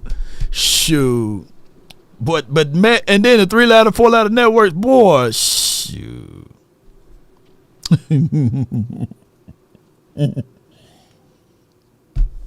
Yeah, they would have ripped him apart, bro.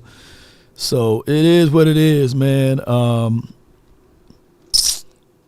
We don't have that over here, man. We got to have a coach that if we hire a new coach here, he got to be 9-1 the first year. He got to win the Super Bowl his first year. Y'all ever give that man grace and mercy? Boy, y'all be ready to get rid of him, boy. And that's Dan Campbell. Culture and everything. And this is without interference too. Dan Campbell won't be Dan Campbell over here. No. They would have still talking about, man, his dude talking about biting kneecaps off, man. Shit. Y'all would have crucified that man. Hung him upside down. Reverse crucifix him. Yeah. Yes, indeed. Prepare for another guy that's going to be able to be a go-along, get-along guy. That's just the bottom line there, Just prepare your mindset to that, Let's go to the next caller. We're getting close to 11 o'clock here. I got Dallas is real, then I got B Bird. Dallas is real. You're live on the Nation. Talk to me. What it do, Law? All is well, man. Can't complain. What's in the cup, brother? It's good old. I got Americano, man, from Starbucks, man. It's really good, man. Starbucks coffee. Oh no, I'm just making sure you ain't sipping, brother, and see you passing over looking like Family Guy. Yeah. I needed to last night. I needed to fall out the chair, man. Shoot. Yeah. Hell yeah. Talk, man. Hey man, this season, we gotta wrap it up like a gift, man. It is what it is. Hey man, I mean, I don't know what else to say, man, is other than, we just gotta concede, brother. And end of the day, also, as Jerry Jones said about 26 years ago, he made a deal with God. God doesn't make deals. Right. The devil does. Right. The devil came to collect. You know what I'm saying? The devil came to collect. So this is judgment. This is just like it's judgment in America. It's judgment on this Cowboys America's team. Okay? You know what I'm saying? We get what we deserve. We haven't won since, like I said, 1995. You know what I'm saying? So it's like, hey man, we get what we deserve. Like we're just being the ass clowns. I would say. Yeah. We following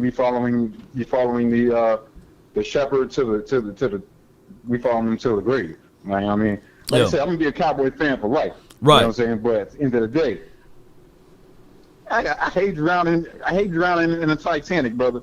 I ain't signed up for this. I'm drowning. You know what I'm saying? Man, shoot. I'm getting on that little.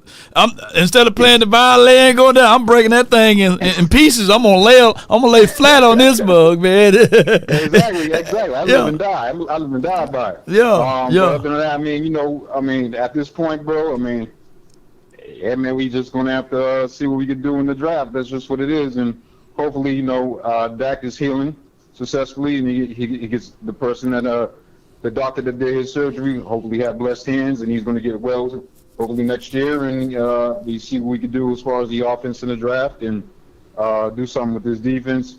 I mean, I know what you call it. Obviously, our coaching is going to be crazy, I guess, and Mike McCarthy won't be back with us next year, and also Mike Zim. I don't think he'll be back next year. No doubt. I feel as though it's a clean house, brother.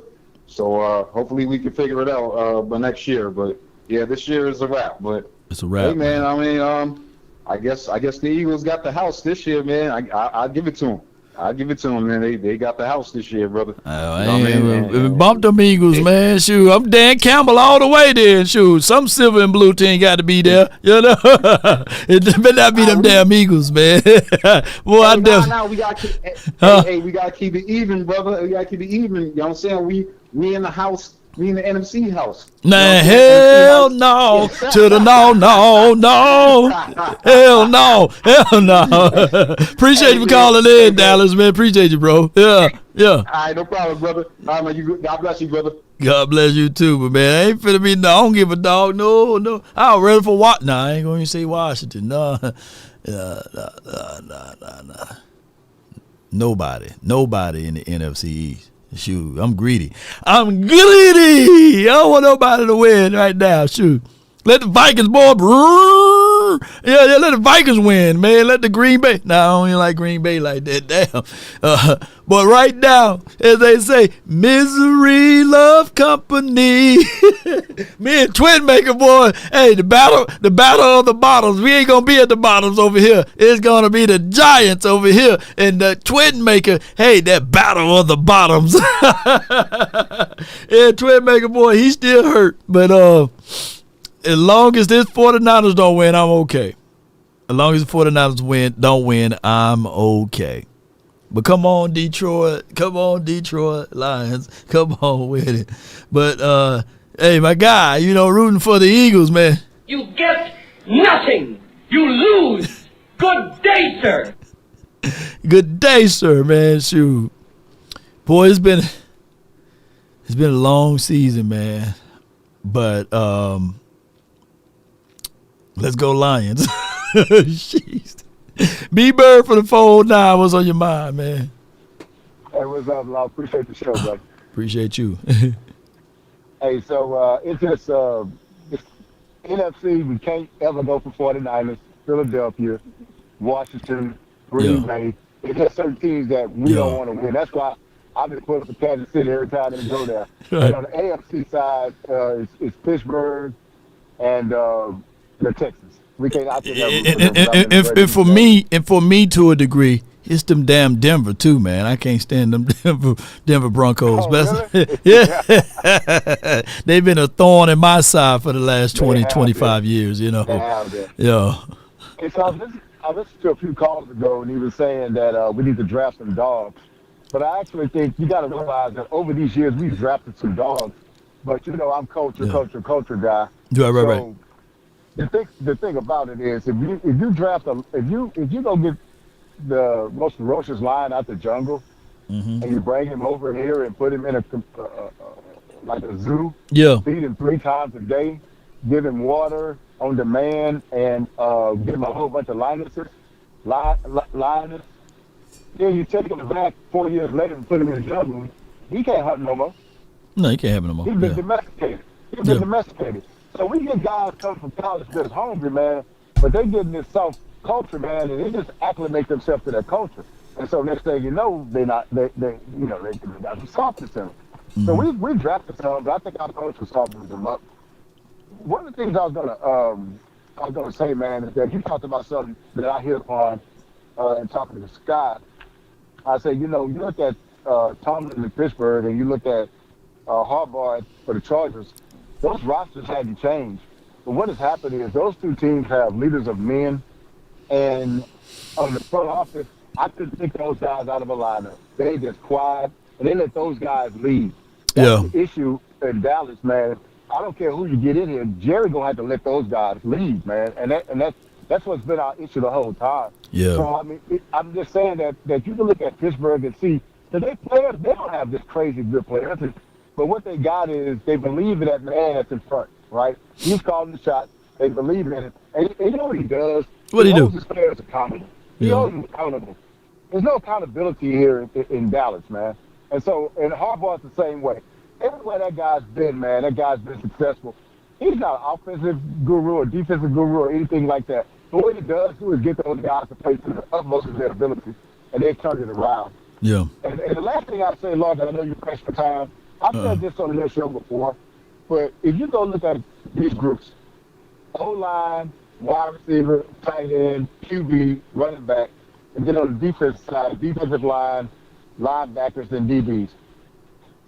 We have not been better than any team that we faced this year in these categories, and we've lost it. And so what I'm saying is, so when you want to say is this person, this player, that player, no, it's the front office. We do not win it. I've just named you 8 different groups. We are 0-8 against in these groups as far as just being better than the other team's group. Against San Fran, against Detroit, against every team that we played, against Houston last night. They're better than us in all these categories. So how do you expect to win if we can't even have a questionable, like, well, D-line, it could be a toss-up. We don't even have a toss-up on D-line. I mean, you get what I'm saying? So we are substantially, we're just not talented, man, to be honest with you. And it's really showing up. And hopefully, man, they can go in the offseason. We need a coach in here that they allow to coach, allow to be a leader. And we can change our mindset. And he can change their mindset on free agency makers. We got to stop what the Joneses do. They bank on and they try to make sure that these draft picks they got, they give them all the time in the world to succeed. But we other GMs say, "No, man, we made a mistake. We got to go get somebody to take that guy's place." No doubt. We're not doing it. We got to do that, man.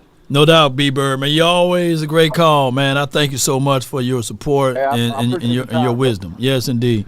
Good call from B-Bird. I didn't need to rebuttal on anything that he said. You do have to allow leaders to be leaders. You know, there's the reason why, you know, many are called, but only a few are chosen, right? There are reasons why when there's a time for someone to say charge, you know, he's normally the leader and everybody else runs, but they make sure they fight and they play through the echoes of the whistles. There's a reason why, you know, when it's time for you to go into war and you go into battle, you're looking for that voice, you're looking for that person that can get you over the hump, that can motivate you and get you up out of your seat, they can light a fire up under you. And for the life of me, I think Mike McCarthy tried to do that when he first got here, and that's okay. You know, people change. People don't remain the same. You know, he tried. He implemented the red jerseys. He implemented taking the names off the back of the jerseys because we wanted to be focused on the task at hand. He implemented smashing watermelons, and people took it at a racial undertone, right? And he dude ain't even racial. You know what I'm saying? But it's just what it is in Dallas. Dallas is different from any other state. You know what I'm saying? You know, Dallas is just different. So. Or Texas is different. I'm saying Dallas is a state, but Texas is different than any other state that's in these United States, and it's just what it is. The Cowboys, we are in the West, but we play in the NFC East. You know, that's how crazy that is. You know, so it's so many things that goes on in Dallas, and then you got Jerry Jones. His Super Bowl was literally Friday. He was keying and cheering. And how Jerry looked yesterday is how we looked on Friday. We were sitting there like, come on, Jerry. We don't give a dog about all of this hoopla with Mike Tyson and Paul and RuPaul and all of the Pauls. We don't give a dog about the Pauls, you know, the brothers or the Logan brothers, whatever. All we want is to see our Cowboys play and win. Look, the cheerleaders, they're nice, they're beautiful, but they had no business being out there at that fight, you know. You know, Mike McCarthy, he's walking around going to the fight. He have no business being at that fight. It's a little under the belt right there for Mike McCarthy for me to hit him right there. But, hey, that's just what it is. Then he went solo dolo. You know, he didn't have a player with him. His sidekick, nobody. A Swede side chick or anything. He just walking by himself to the fight. Who goes to the fight by themselves? You know? Mike McCarthy, they said his house is up for sale. So at this point, ladies and gentlemen, the Cowboys, we are at a uphill battle because next year there's going to be some other coach. There's going to be some other press conference. And if it was only 3 people out there in Oxnard last year, we went 12-5. Shh. I wonder how many people going to be in Oxnard if they bring this same coaching back now. You know what I'm saying? I got Scott, Big Amish, and then I got my guy Jamie, man. So let's get it in, man. Scott from the 863, you're live. Man, I thought you called me a big Amish. I'm like, wait a minute. Big Amish is in the chat, man. Oh, okay. Yeah. All is well, man. Last night, man, I just couldn't help but laugh. It's almost like we're in a twilight zone. And then I got to get up and come to school with these raggedy behind kids, and they see all my cowboy paraphernalia on the wall and on my desk and everything, and they talk noise. You know what I'm saying? And you know me by now. You know I like to hit below the belt. So I called a couple of mamas fat and, got their teeth missing and stuff. So I felt good about that. Right. But I don't feel good about what happened last night. And here's the thing. Coaching matters, but every coach we've had so far, we've always had the same problem with penalties, no discipline. So I'm trying to figure out, is that a coach problem? Is that a Jerry problem? Or is that a player problem? And I mean literally every coach every year, bro. We still lead the league in turnover, flags. We can't get no flags. Like the call yesterday with the hold on Diggs. This is like, you guys missed that whole thing and y'all called a flag on us. Yeah. It's weird. It's like a twilight zone, bro. It is. When we get up, it's like, I'm sitting here watching like, okay, we are literally right there at the 2. We can go ahead and score and be down 3. We fumbled the ball. We go for a 4th and 2, and it's just like, oh, man, a turnover on down. What in the world is going on with this squad, this franchise, bro? I think when Jerry said, hey, look, God, just give him the Super Bowls in the 90s. Yeah. I think God really did that, and you ain't getting no more. Well, God give abundantly. You know what I'm saying? He gonna give you a little bit and say, all right, but the other guy, you know what I'm saying? He go, that's stipulation, that's repercussions. There's a lot of things that you got to continue to do, Oh, bro, it's wild. And then on top of that, I mean, they was stopping Rico at every chance they got, bro. I mean, come on, man. I mean, Rico didn't do that well. I keep trying to tell y'all, man, Rico is not that guy, But, I mean, you do have to have blocking. But it just, I don't know. We're old on the offensive line now. You know what I'm saying? It's sad to see Martin breaking down like that. That was sad. Yeah. And to see him shake his head when they was asking him to get up, and it was messed up, man. It was a sad sight to see. But it's just like everything that we have tried positive, even when we had a squad, the little holes that we could have filled to help us win, it wasn't done. It just, I don't know. I do not know, bro. Yeah, it's crazy, man. Hey, all I can say is, bro, is the Cowboys, they made this the bed that they in. They made the bed, you know what I'm saying? They got to sleep in it. Right. They dug the grave. They got to lay in it, you know what I'm saying? So, and Jerry Jones and Stephen Jones, we keep saying Jerry, but we know it's both of them, Jerry and Stephen. According to our guy David Irvin, we got to bring him back on, you know what I'm saying? Right, I'm gonna get David Irvin back on. We talked already and everything like that. And we're gonna have you on and everything like that. It's gonna be good. But I got a question for you though. What's up? Who do you see in this draft that's coming up besides Gentry? Who do you see in this draft that we can draft that would come help us and turn things around in the offensive line and also in the secondary? Well, it's gonna be this. It's way too soon for me to tell, man. I know a lot of people talking about Will Campbell and some other guys like Kelvin Banks that's from the Longhorns and all of that stuff, but we got so many holes, man. You know what? In different areas, we got holes, bro. We got a lot of holes. We do got a lot of holes, man. We got holes. in different area you go. In different area, we got hoes. Man, this is my last thing. I'm out of here, man. You know, I know we was talking about, you know, listening to the other people, you know, like coaching and motivation.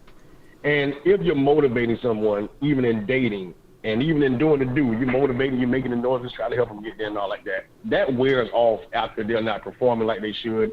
After you're doing all you can as a coach to get your team to where they need to be, and your owner still comes and does the interviews, interrupt you while you're trying to talk to them, flies him caught in the middle of the field, does this. It wears on you, bro. We've all have been there with our children or somebody we love or their homeboy just can't get off drugs. You motivate, and they still just don't get it. It wears you out. It does. And I see Mike McCarthy worn out on the side, bro. Yeah, boy. He need more than a sandwich, man. He's doing all what he can, and he's stressed. You can tell by the countenance on his face. You can tell it, bro. Yeah, he's stressed out, man. You know, you want to picking on that man weight too, man. Shoot, stress eating, man. Shoot, comfort food, man. Shoot, you know what that lady said. Take me to the king. You know what I'm saying? Yeah, she said how much to bring, man. She said I'm all churched out. That's him, you know. All churched out, bro. Yeah. You can be all churched out, you know. We are all Cowboys out right now. So take me to the king. Yeah, man. Got fans that don't understand the game. They just be commenting and just saying stuff they don't understand. Like the first game with Dak came back, and I was to that game, man. And it was like we would have had the game in that dumb behind push off they called on us. That was not a push off. And when Mike was getting on the bus, I was right in the front of the line. People were just going at him and going at him. I'm like, I looked at him. He answered me. I said, Mike. He looked right at me. I said, hey, man, I believe in you, bro. Do your thing. And he shook his head, and got on the bus. And we went 12-5. And then we went 12-5, But it wore off, man. And this year, I'm telling you, I had no idea that this year would be like it was. Man, it's just crazy, man. But I appreciate you for calling in, bro. Yeah. Yeah, most definitely, man. Have a blessing, dog. No doubt, man. Man, we supposed to be live on Bleacher Report. I hit the wrong button, and Lord, boy, this is the days of the Cowboys. I hit the wrong button. We were live, but with no video, so I kind of ended that stream on Bleacher Report. But maybe Bleacher, I'm gonna do another one. You know, I'm gonna do another one. My apologies, Bleacher. I gave them straight audio, no visuals, none of that stuff. They gonna be like, "Lord, what's going on?" Just tell them it's rigs, man. You know. But that's just where it is, ladies and gentlemen. It's where it is, man. It's all bad, Law. Yeah, future vision. It's crazy, man. Back to the drawing board. All right, let me do this. We gonna get these callers up out of here, though. You know, Big Amish, and then Jamie, and then I got my guy Timothy. First Timothy, I'm playing with you, but Timothy, I got you next after Jamie. But Big Amish, man, you're live on the Nation from the 202. How about them Cowboys?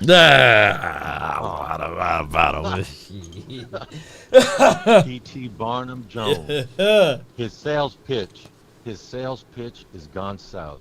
He can no longer hide behind "we're all in" or any of that anymore. Yeah. We know we could see exactly what he's all about. And when he's talking about hanging around the rim, well, you know, if you're hanging around the rim, eventually you're going to come down, crashing down. And that's what's happening. We never reloaded. Mm-hmm. I guess we could really see this coming. Yeah. 2 new offensive linemen. No running back, really. We were hoping, right? We love hope. There's nothing wrong with hope. Right. But with Trayvon Diggs coming back from injury. Right. You don't keep Stephon Gilmore around as security blanket, who did a hell of a job last year. Mm-hmm. But I want to focus on the system the philosophy. Philosophy, right? Yeah. The philosophy. Well, there's no philosophy. Yeah. We have sales pitches, and Mike McCarthy, a good coach, not a great coach. He's won a Super Bowl, right? God bless him. He's done that. But is he a leader of men? If it wasn't for Aaron Rodgers, who's really a coach on the field, you're not winning that Super Bowl. But having said that, I have no idea, right? I'm just saying, when I'm looking at Mike McCarthy, he looks like a well-fed man, and basically he's following what Joneses are telling him. They're telling him to go milk the bull, and he's milking the bull. Oh, Lord. That's what he's doing. But the philosophy, right? But that's what he's doing. Oh, Lord. Yeah, he's not changing it. Jeez. Yeah. Oh, wow. But the philosophy, if you believe in something, first you have to have the right system, right? And then you could reload because you know what the system needs, and you could reload it. Right. We don't even have, I don't know what system we have, but whatever we had, the philosophy wasn't there. It was breaking down at pivotal points, and we saw it in the playoffs, right? Whether it was the offense and then a combination of both. Well, after last year's debacle and playoffs, that was the end for me. I kind of knew we were going to go off the edge. Right. But philosophy, if you believe, just like you bring up with Jimmy Johnson, but if you believe Christ had his 12 disciples, and what they went through for Christ is unparalleled, right? But they did it because they believed. They believed in what they were doing. Believe, yeah. Right? Yeah. You gotta believe. You gotta put your whole heart and soul. And you do need dogs. You don't need that many leaders. You need the philosophy to be followed. Yeah. And one man needs to lead that. And that coach has to do it. And then you find those disciples on that team, offense, defense, special teams, and you fill it in. That's all I got. Man, that's a good call from Big, man. Amish from the 202 with the good radio voice. You know, he got the good radio voice. Yeah. One thing I know for sure, people will roll with you when you winning. Oh, my God, they will roll with you. When you doing something for them, they'll be right there by your side. But when it's time for you to face this right here, they gone. Yeah, they gone, man. They will be gone. They won't be still by your side. 12 disciples.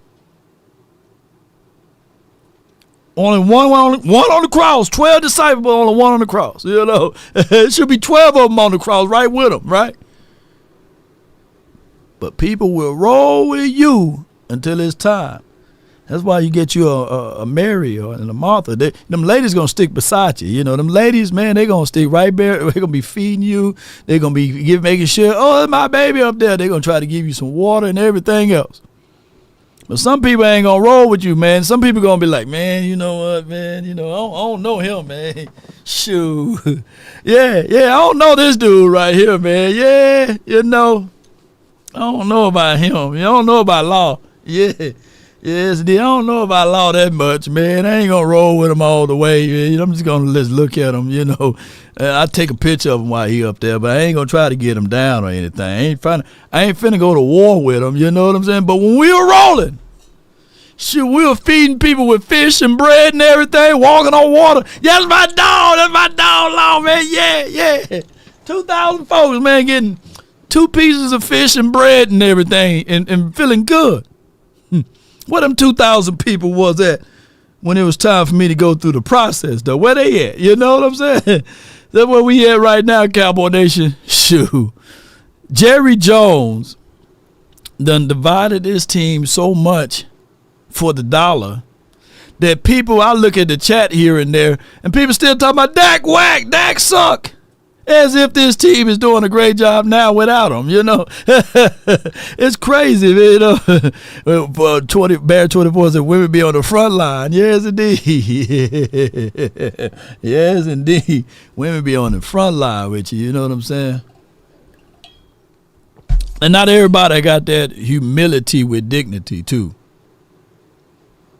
Yeah, boy, y'all didn't think y'all can get this type of lesson today.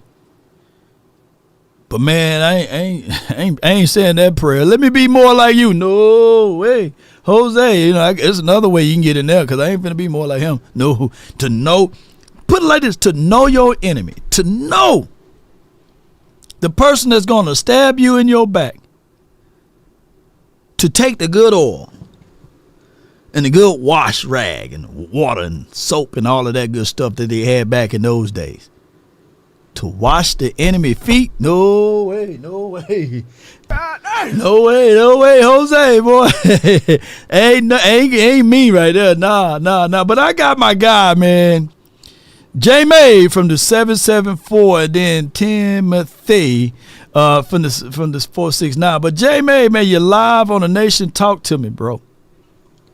Man, you put in some work, man. And full marathon yesterday, you up bright and early today. Yeah. All I can say, man, is if half this Cowboys team had your determination, if half this Cowboys team had your fight, if half this team had your pride, bro, we wouldn't even be having this conversation. Come right on now. with That's it. all I can say about that one, man. You know. But man, I rewatched the game this morning, bro. Boy. And we can point all the fingers at there's so many different things we can point fingers at, but one thing that stuck out to me, man, and it actually makes me nauseous, was Mozzie Smith, bro. I know everybody, you know, is blaming Dak and blaming Jerry and blaming Mike, but Mozzie Smith, man, to be where he was picked at, has to do a lot better, man. He has to do a lot better, man. He got put on skates last night, okay, from a center that this was his second game starting, and he completely just shut Mozzie down. And the thing that pisses me off is at the end of the game when there's 2 minutes left, then Mozzie wants to get into a fight with it. Now you want to fight? Now you want to show some aggression? Man, we just can't have players like that, and I can't blame Mike McCarthy for benching him because we all know it's a Jerry guy. Jerry handpicked him. I mean, he wants to. Everybody knows that Jerry can't be wrong. So I have no idea why he's still in there, man. I just don't, and it just, man. I don't know, bro. It's crazy, man. I'm just venting, man. I'm sorry, you know No, what I mean? you good. But You good. it's one of those. It's just one of those things, man.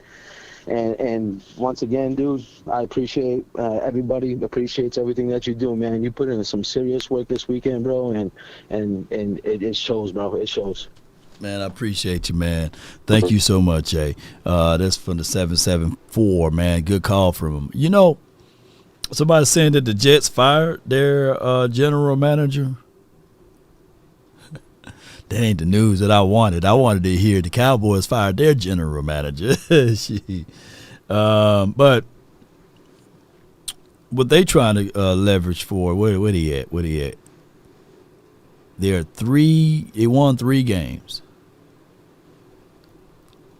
They spent a king's ransom for Aaron Rodgers. All I heard was Aaron Rodgers would take the Cowboys to the Super Bowl, right? And the Jets, to a degree, they did everything that what we wanted the Cowboys to do, right? They got the running backs. They made the move for the wide receiver. They got Quinnen Williams. They got an edge rusher guy. They got DBs, Sauce. They got a player on every single level. And all it took from them, because last I heard from the Jets, they said that they were one player away. One player away, you know.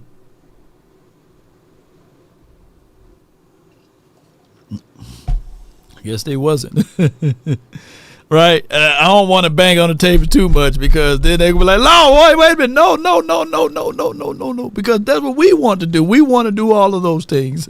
We want to get the running back. We want to get the wide receiver. We want the O-line for your mind. We want the quarterback. We want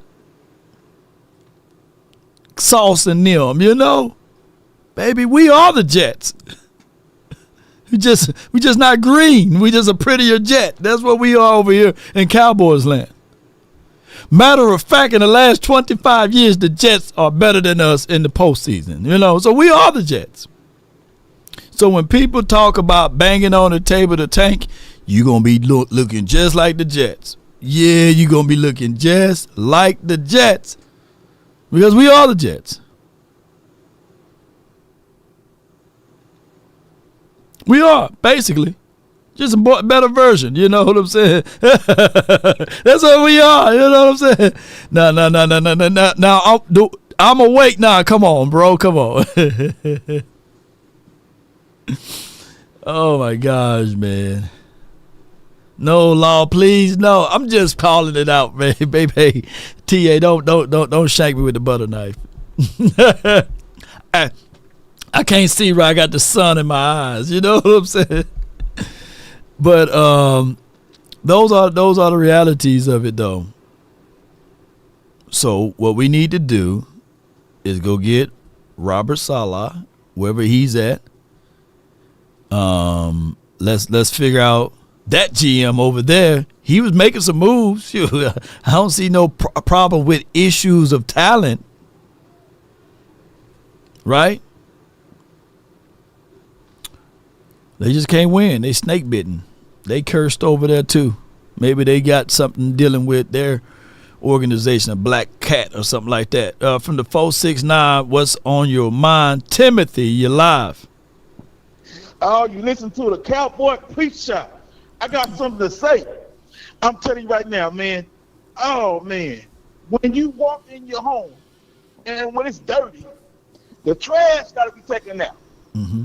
You know, when the trash got to be taken out, you got to wrap it up and take it and store it out. Mm-hmm. What I'm saying is you got to clean your home. Clean your home. The Cowboys take a clean us to read. We got to clean the people. Because if we don't clean, everything will get filthy and dirty. Okay. And messy. Mm-hmm. When things is messy, it's hard to be taught, to be teach, because they ain't gonna believe in you. So you gotta learn to believe in yourself. You gotta learn to believe in the staff. Yeah. Believe in what we're gonna make them receive it. You gotta understand it, man, because it's like this, man. Will you love yourself that much to watch your enemy feed? Do you love yourself that much to say, you know what? I'm gonna play hard as I can. Let me make sure. Let me make sure I put this trash can somewhere so everybody can see it. Hold on. Go ahead. Keep preaching, preacher. Yeah. And because you're not gonna.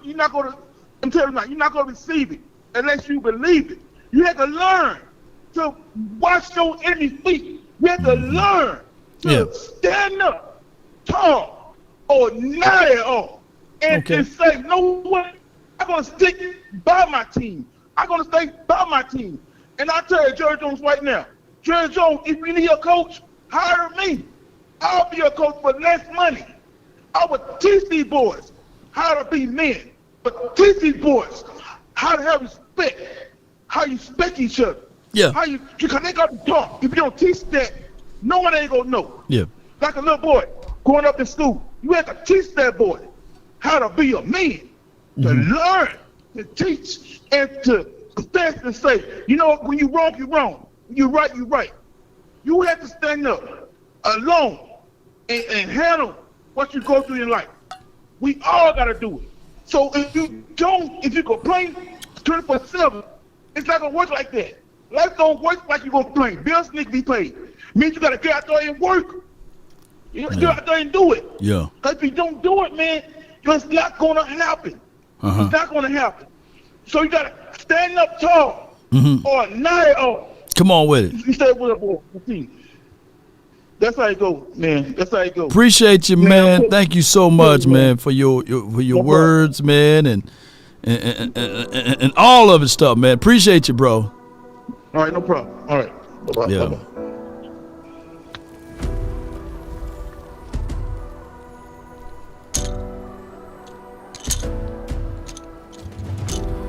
Stand tall or not at all, baby.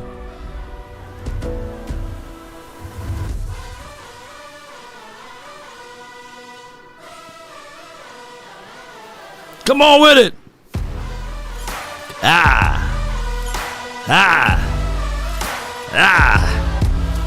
Come on.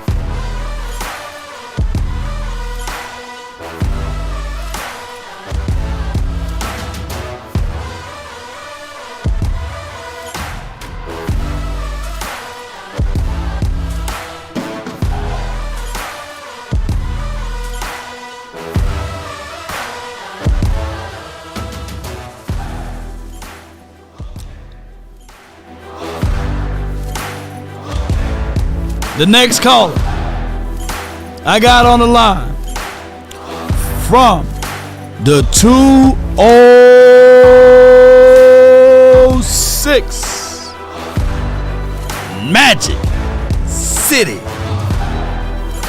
Marv, you're live. MJ, talk to your boy. Talk to your boy. What up, Law? How you doing, bro? Man, all is well, bro. All is well. Hey, man, I'm just saying, please, everybody, don't come on here trying to take up for none of the Joneses, and don't come on here trying to take up for McCarthy. Law, y'all notice something? Yeah. We don't even see the fullback in there no more. You know what? You ain't lying. Oh my God. He ain't lying. Oh my God. Yeah. That shows y'all this fat boy do not know what he's doing. Let me say it again. Darius was right. Darius, if you was listening, everybody on here owe you apology. I do not want to hear nothing ever. I can't wait till this fat. I ain't not gonna curse, but this guy, get him out of here. And I'm gonna tell y'all something. I hate to lose because I've been here all my life with the Cowboys.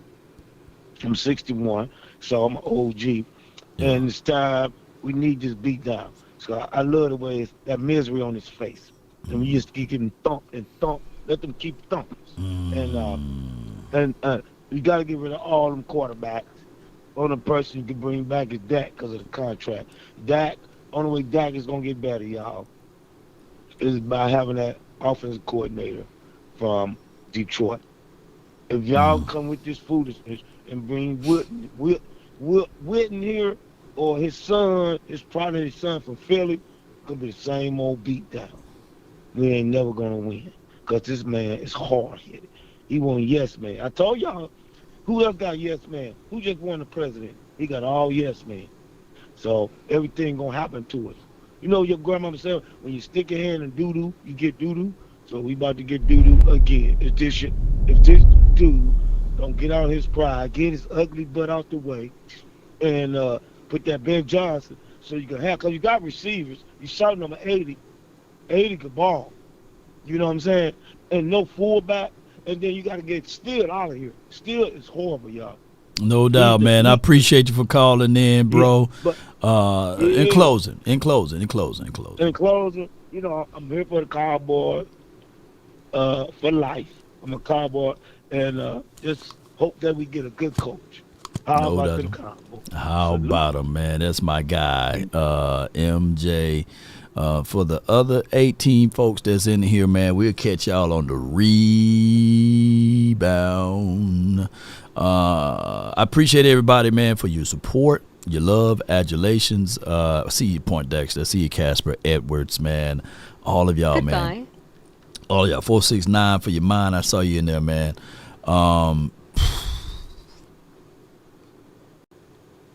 Get familiar with these names: Mason Graham, Will Johnson, Ashton Genty, Michael, Travis Hunter, James Pierce, Nick Scorton, Shador Sanders, Jalen Walker, Kelvin Banks, not Bacon, Will Campbell, Benjamin Morrison, not Aisha, that's my girl, you know, Malachi Starks, Cam Ward, Cam, you know, another Cam, baby. Tatario, I think that's how you say that man's name. McMillan, 6'10" guy, you know.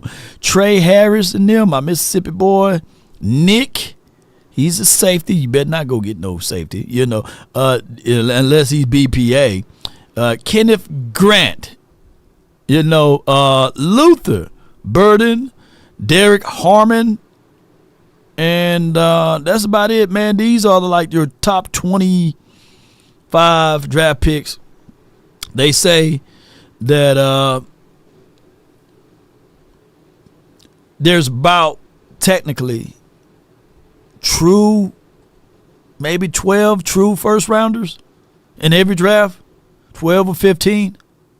So your odds of hitting on one of them are very extremely high.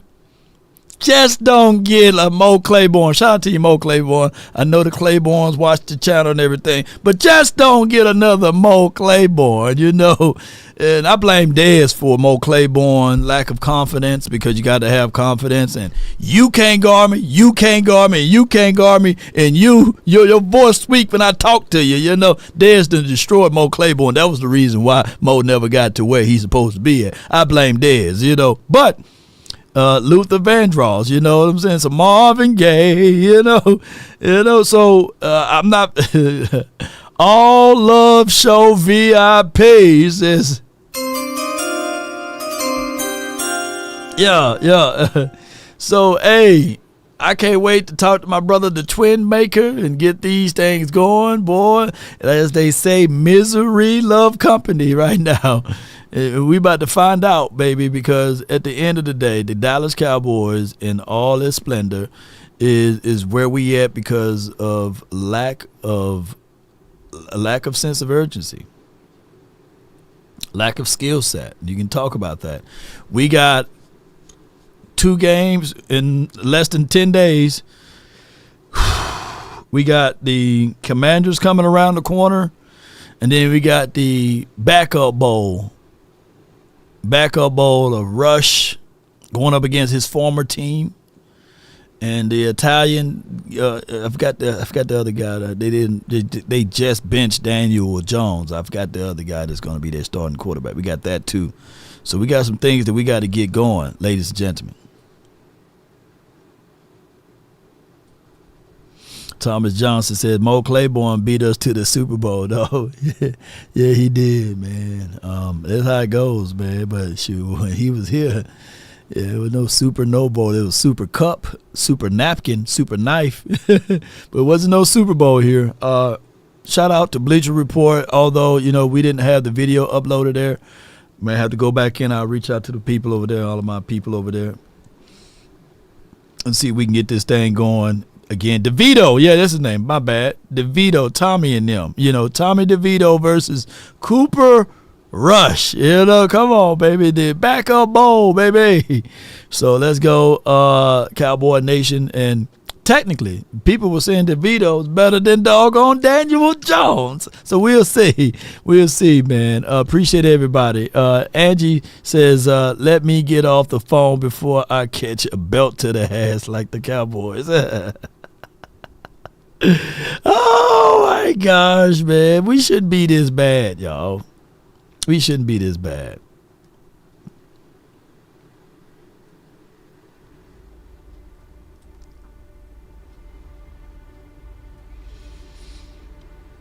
The face of defeat.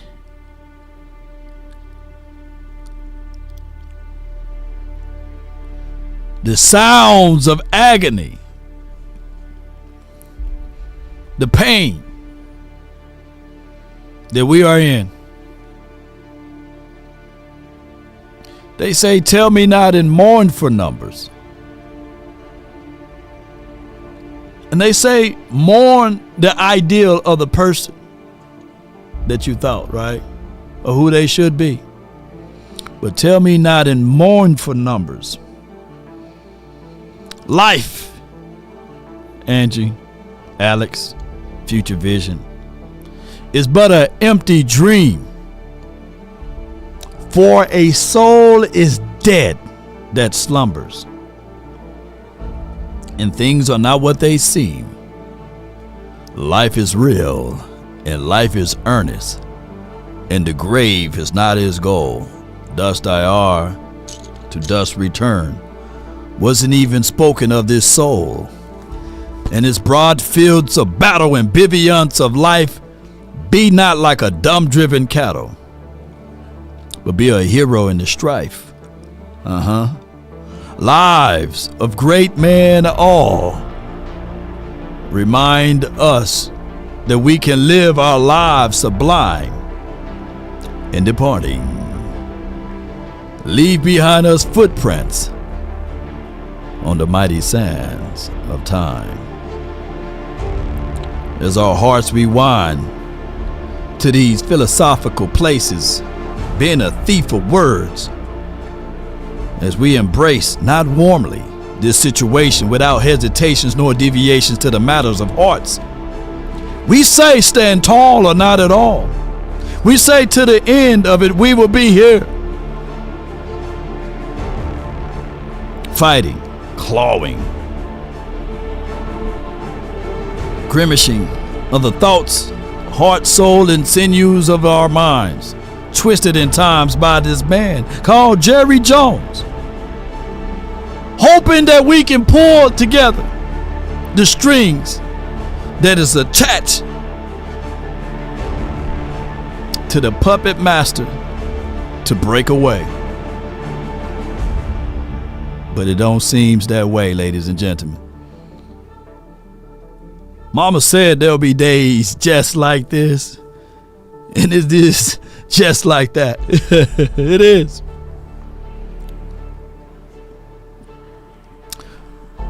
But let me say this. I can't say if you want a thing bad enough to go out there and fight for it, because the boys don't do it. But they do say when you're up against your struggles, meet it squarely face to face, lift your chin, set your shoulders, plant your feet, and take a brace. And when it's vain to try to dodge it, do the best that you can do. But are we really doing that, ladies and gentlemen? We supposed to see this thing through.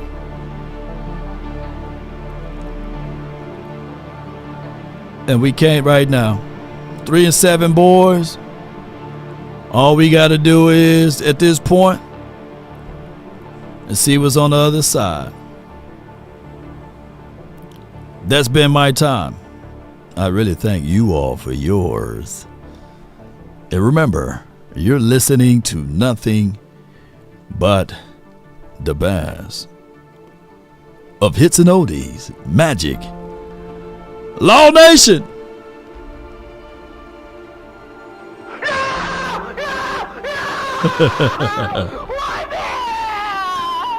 They said it'll be fire and brimstone, gnashing of teeth, huh? You're thrown into the lake of fire, huh? Give me my thing, you. Why is that?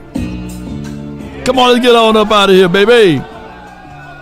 Come on, we need a savior over here, man. Roll those credits. Shame on everybody, man.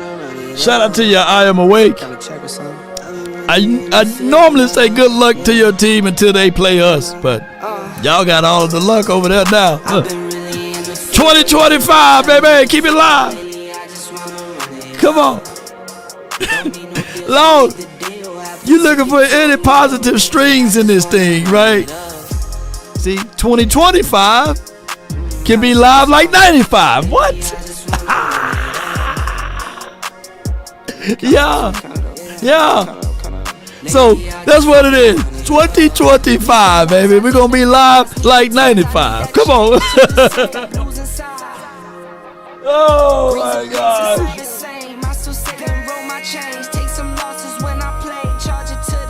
Come on. That boy said glory. So hold on, what did? Hey. Cowboys, hold on, let me start it over. Cowboys, prepare for 2025. Oh, prepare for 2025, baby.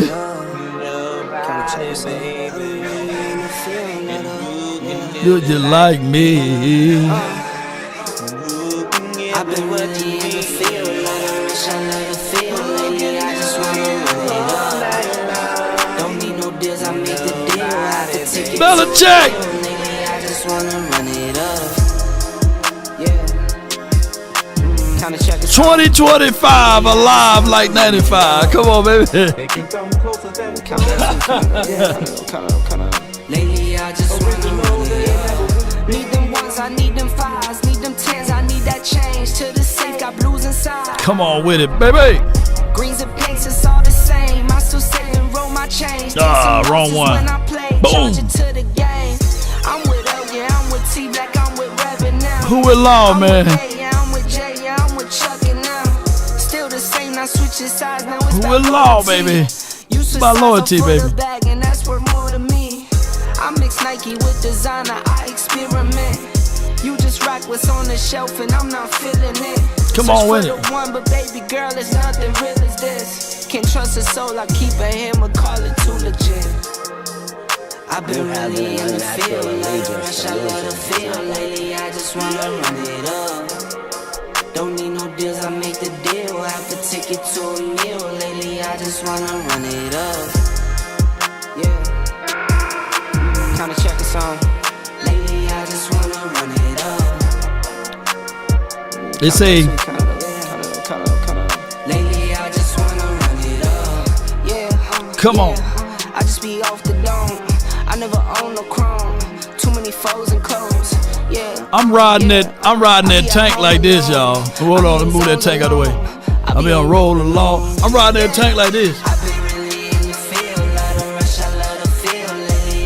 Low. How you gonna ride the tank with one hand? So watch this. Got some hydraulics on that thing. They go an Eagle fan. Let's roll over that Eagle fan. We playing spoilers now, man. I'm playing spoilers over here. Oh my God. I done finished the day too soon. Lately, I just wanna That sun in my eyes, baby. We about, baby. Keep pushing the wrong button. There we go. Get that tank out the way. Sounds of tank.